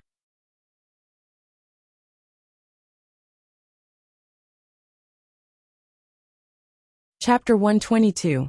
It was time for another book to be published. There was already a new page at 7 p.m., and there would be a VIP chapter at around 12:10 p.m. Normally speaking, at this time, I would talk about how hard I worked and how difficult it was to write this book. I would talk about my pitifulness and friendship in order to get more subscribers. But first, I would like to talk about something else, something that might cause the number of subscribers to drop. That was, don't have unnecessary expectations. I've already said that this book is a book of small scale, a book of medium to low-level martial arts. There won't be any battles between heaven and earth, no intense conflicts, and no grand schemes. Don't hold unnecessary expectations for these. The reason why I chose to publish the book for 2 months, 6,000 words a day, and 400,000 words a day, was to attract more readers. Also, I wanted to write out the book's style, rhythm, and main points, so that the old readers would understand what kind of book it was, whether they would like it, and whether it was worth subscribing after it was published. I had always felt bad for everyone's money. I never wanted you to subscribe and support this book unconditionally, just because of the books before it, even if you didn't like it. That would make me feel guilty. What I wanted was for you to only subscribe if you liked it. If you didn't like the style of this book, you could always wait for the next book. The next book would definitely be a different style and rhythm. There would always be something you like. There were many details in this book that I had wanted to write about for a long time. After the Fate Destroyer incident, didn't I say that I had the idea of writing about a fantasy city? Fantasy was arcane, and this was part of that city. Back then, I wanted to write about the technical flow of industrial layout, but now, I didn't have the passion, the idea, or the knowledge to do so. However, I often thought about the daily details in the book, smiled at them, and always wanted to write about them. Back then, I chose to write about arcane magic for 2 reasons. First, the change in the city was too big. Second, I was more passionate and motivated about arcane magic. Third, I didn't think that my writing skills back then were enough to write the daily details I wanted. I was afraid that I would only write a bunch of flowing accounts. After the tempering of the 3 books, it wasn't until the end of this life that I finally had the confidence to write a good daily life without deliberately creating conflicts. I could write something that was interesting in the mundane. At least for now. I barely managed to write it. And it was also the first time that I had the feeling of writing an essay that was filled with laughter and anger. This is a slow-paced book. I want to write about a young man named Lu Cheng. What kind of people he will meet, what will happen, what kind of feelings he will experience, what kind of friends he will have, what kind of enemies he will face, and what kind of person he will grow up to. Martial arts is important, but other things are equally important. The dark main line of this book is Lu Cheng's life. Every one of us will experience the life we are tasting or reminiscing from time to time. There was nothing wrong with that. I liked to read it too. Nowadays, society was fickle and everyone was busy. The time left for reading was limited. Who would have the time to slowly create, contrast, and outline the characters? But if you read too much of this kind of thing, you would get tired of it. When I first came in contact with online novels, I was surprised by the variety of styles. No matter how special my tastes were at any stage, I could find what I wanted to read. I still remembered when I was moved. I still remembered many characters with different characteristics. I still remembered reading books in front of the computer and almost crying because of the plot. Now there were definitely similar books, but they were getting fewer and fewer. I'm not boasting about how rare it is. I just want to say that I really want to write a book like this. There are details, daily life, hot-bloodedness, passion, touching feelings, memories, innocence, purity, and all kinds of living people. The only problem is that the pace will be very slow, and there will be fewer conflicts. This is a F*** tragedy, but the results can be predicted. Also, I wanted to proudly say that I tried a new way of describing characters. I didn't want to say what kind of person Yenjika was. I didn't want to quickly create cute points and try to leave a deep impression in 1 or 2 chapters. Again, I violated the requirements of online novels. Instead, I started to outline little by little, using the chat and daily details to draw this girl. If you didn't like to read the dialogue, you might miss a little bit of her beauty. I hoped that by the time I finished the outline, she would be liked by everyone. Well, about what you're worried about, I can only say that life is hard enough. I have too many regrets in the past. The book will definitely not be like this. I want to have a happy ending. This is a book that completely violates the trend and rhythm of online novels. I was actually mentally prepared for the result of subscriptions. But since I wanted to write it, then I'll write it. When I don't have to bend my back for 5 buckets of rice. When I'm still brooding over my shortcomings. When I'm still impulsive and passionate. I want to give myself a motto and hope that I can always stick to it until I quit the online novel circle. That is, never be satisfied, always challenge. Hehe, actually, it can be said that I'm always looking for trouble. Alright, I've said a lot of nonsense. In the end, I still want to ask for subscriptions. I've never been shy about saying that I love money. I want to use my novels to earn money. I want to earn it standing. Well, I hope that my friends who like it will subscribe. I don't want the result to be too bad. As for outbursts, to be honest, the details and fighting are really hard to write. I've been racking my brain all day, looking for the feeling. Writing 9,000 is already close to my limit. I can only promise that on the first day, I'll update 4 chapters. 2 chapters in the morning, 3 chapters in the future, and at least 20 days in December. Finally, at the end, I'm asking for a monthly vote. I'm ambitious too. I still want to get a higher ranking, so that more people will read this book. Also, welcome to my Weixin public account, Wuze 1985. I'll release a character image in the future.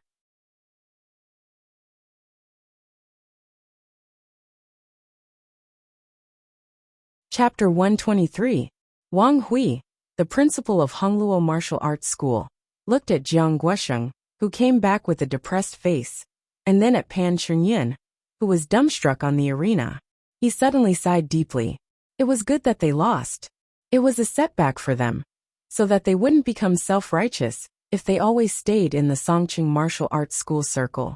As for redeeming their image and making a name for themselves, there were still 6 matches left. Moreover, losing 1 match didn't mean that they couldn't qualify for the next round. Later, he would ask a familiar reporter to take a picture and publish an article. The focus would be on the footprints and cracks on the bluestone ground, so as to show that Hongluo Martial Arts School was really capable. In Songqing TV station, professional commentator Fang Juexiao and guest of professional 7th Pin Ganle looked at each other. They didn't expect this match to end so quickly. Fortunately, it wasn't like this hadn't happened before in low-level professional matches.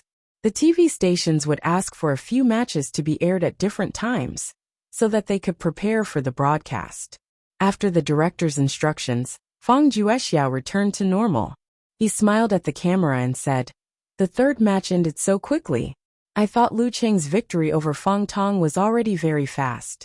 I didn't expect this match to be even faster. But it seems that it's quite normal for a professional 9th pin to defeat an amateur 1st pin. So there's no need to be too surprised. There's nothing to rewind. We'll cut to the scene later and have our reporter do the post-match interview. Today, we saw the debut of a genius fighter and got to know this student named Lu Cheng. He went from having no foundation to defeating a professional 9th pin fighter in half a year. And his fighting style is tough, crazy and fierce. We can directly feel the masculinity, courage and confidence of a fighter. If we give him another half a year, or even a year, I can't imagine what will happen. It seems that it's not impossible for him to reach the Danqi state. Maybe in the near future, we'll really remember this young man's name." To be honest, I sympathize with Jiang Guosheng. In the martial arts circle of Songqing, he's quite famous and his strength has been recognized. He's only 1 step away from reaching the Dan state. But the reality is so cruel. The old will eventually make way for the young. This is especially obvious in the martial arts world. If you haven't reached the Dan state and are over 30 years old, you're really afraid of the young. Alas, this makes a middle-aged man like me sigh with a sense of crisis. 19 years old Lu Cheng and 19 years old Lin Ke are both genius fighters. Songqing University Martial Arts Club is about to set off a youth storm in the preliminaries. Although they're only in the body refining state now, things will really be different at this time next year or the year after. I'm thinking, if Songqing University Martial Arts Club doesn't recruit students, I'm afraid there will be a bunch of people paying money tomorrow. Of course, there will definitely be more students willing to join the martial arts club. After nagging for so long, let's summarize. Let's look forward to the next match of Songqing University Martial Arts Club. Well, they'll go to Yimo and fight against Fearless Squad. This is a team spontaneously formed by several local fighters. They're also the favorite to advance from the group stage. Their main fighter is Wei Xingtian of professional 8th pin, Danqi State. Well, let's move on to the next match and wait for the post-match interview of Songqing University Martial Arts Club and Hongluo Martial Arts Club. Yan Xiaoling looked at the increasing number of fans. She pinched her face and finally confirmed that she wasn't dreaming. Whether a martial arts competition was broadcasted on TV or on the internet, the difference in the number of viewers was like heaven and earth. Especially for those who watched the competition online, there would always be people who would search for it. Even if it was only 1/10 or a few tens of people, they would follow it for various reasons, which was still quite terrifying. And this was only the TV stations that weren't in the top 3 video websites that weren't on the internet. When there were more people, there would naturally be different voices. Yin Xiaoling soon saw a post with the title, "Lu Qing is too ungentlemanly, isn't he? Fighting like a street gangster, vicious, ugly and disgusting. Umph." Yin Xiaoling suddenly felt that her lungs were about to explode. She opened the post and planned to scold, "No, be reasonable. I'm a civilized, gentle, polite and cute fan of Lu Qing." The poster was called, "I Just Can't Stand."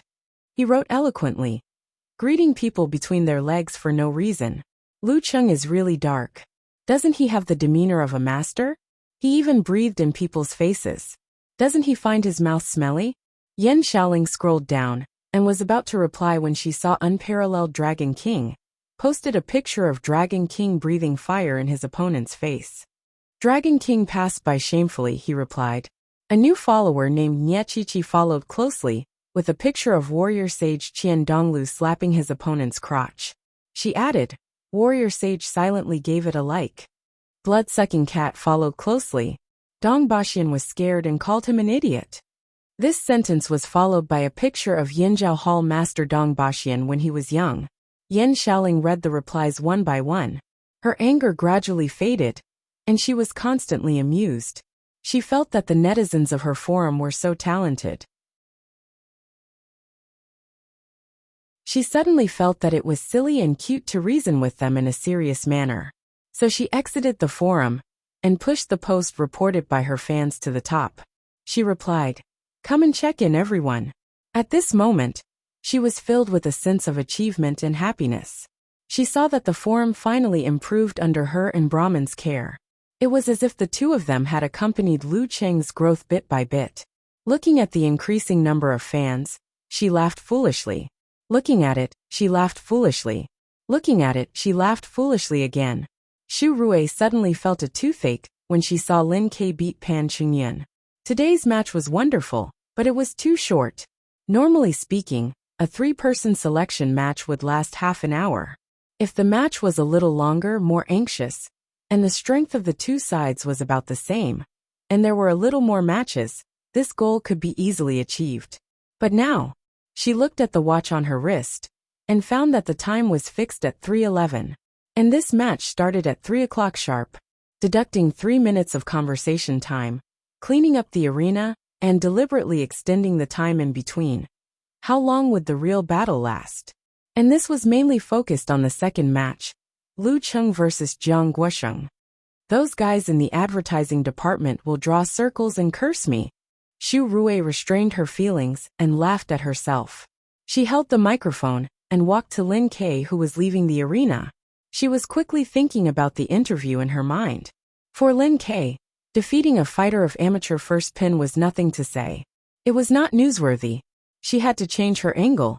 Stopping Lin Ke, Xu Rui handed him the microphone and smiled professionally. "Hello, Lin Quebec. I'm a reporter from Songqing TV station. I have a few questions to ask you.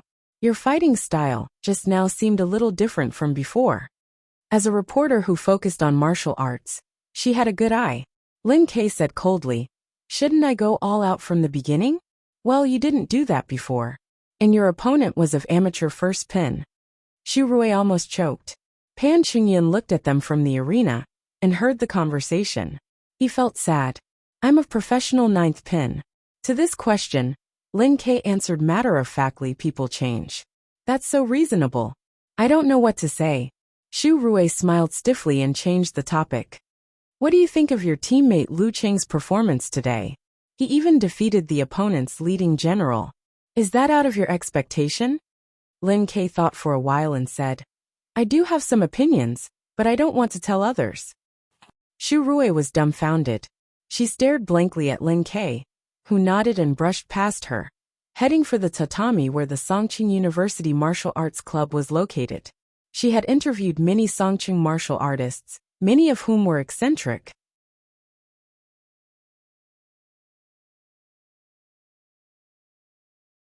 The girl was shy and angry, but her eyes were bright. She snorted and turned her head aside. She didn't object to his proposal. This kind of thing must be approved by his girlfriend. "We have activities on the weekend. It's still early. It's troublesome to gather us in the evening. How about tomorrow at noon? After the special training, we can go to the cafeteria together. We don't eat anything good, just a small fry. Hey, remember, this is not the purpose of your money. Sun Jian joked, but his girlfriend Lin Hua pinched him. A small fry in the cafeteria was at least half the price compared to the same amount in the restaurant. Seeing that Li Mao and others agreed, and Yin Zhika didn't show any displeasure, Lu Qing immediately said, "Okay, tomorrow at noon." After that they changed clothes and cleaned up. When Lu Qing came out of the bathroom, he saw Yin Zhika standing in front of Lin Quebec. She put her hands together and made a cute begging gesture. Lin Ke was silent for a while and nodded slightly. Looking for an opportunity, he approached Yin Zhika and asked in a low voice, "What did you ask your cousin for?" Yin Zhika smiled shyly and said, "I asked him not to gossip and not to tell my family about us." "Your family doesn't want you to date in college?" Lu Qing asked sharply. Yin Zhika nodded like a chick pecking at grains. "Yes, my parents all want me to focus on my studies in college and think about dating after graduation. But my mom didn't listen to my grandparents and stubbornly married my dad. Didn't she?" "So?" Lu Qing asked. Yin Zhika slightly raised her chin and turned her head aside. She snorted and said, "Like mother, like daughter." Looking at her proud and shy expression, Lu Qing was moved and warm. He just wanted to hold her in his arms and give her a gentle kiss, pouring all his feelings into it. Considering that Yin Zhika hadn't completely adapted to the situation in front of so many people, he just reached out his hand and quietly grasped Yin Zhika's delicate hand. They looked at each other and exchanged 1,000 words. After a few minutes, Yin Zhika saw that everyone was done. She quickly retracted her hand and looked up. "I'm going shopping with Qing later. I'll treat you to a meal in the cafeteria tonight. We'll hold a celebration party for you." "Okay." Lu Qing wanted to say that he would accompany her, but considering that the blabbermouth and straightforward Gui Qing would be in the middle, he gave up. He still had 2 pairs of martial arts shoes, which were enough for now. He didn't need to rush to buy them. When he had time, he would use this as an excuse to go out with Yin Zhika. You're tuning in to the Journey of the Soul YouTube channel. Don't forget to subscribe and join us on this journey to catch the most captivating stories.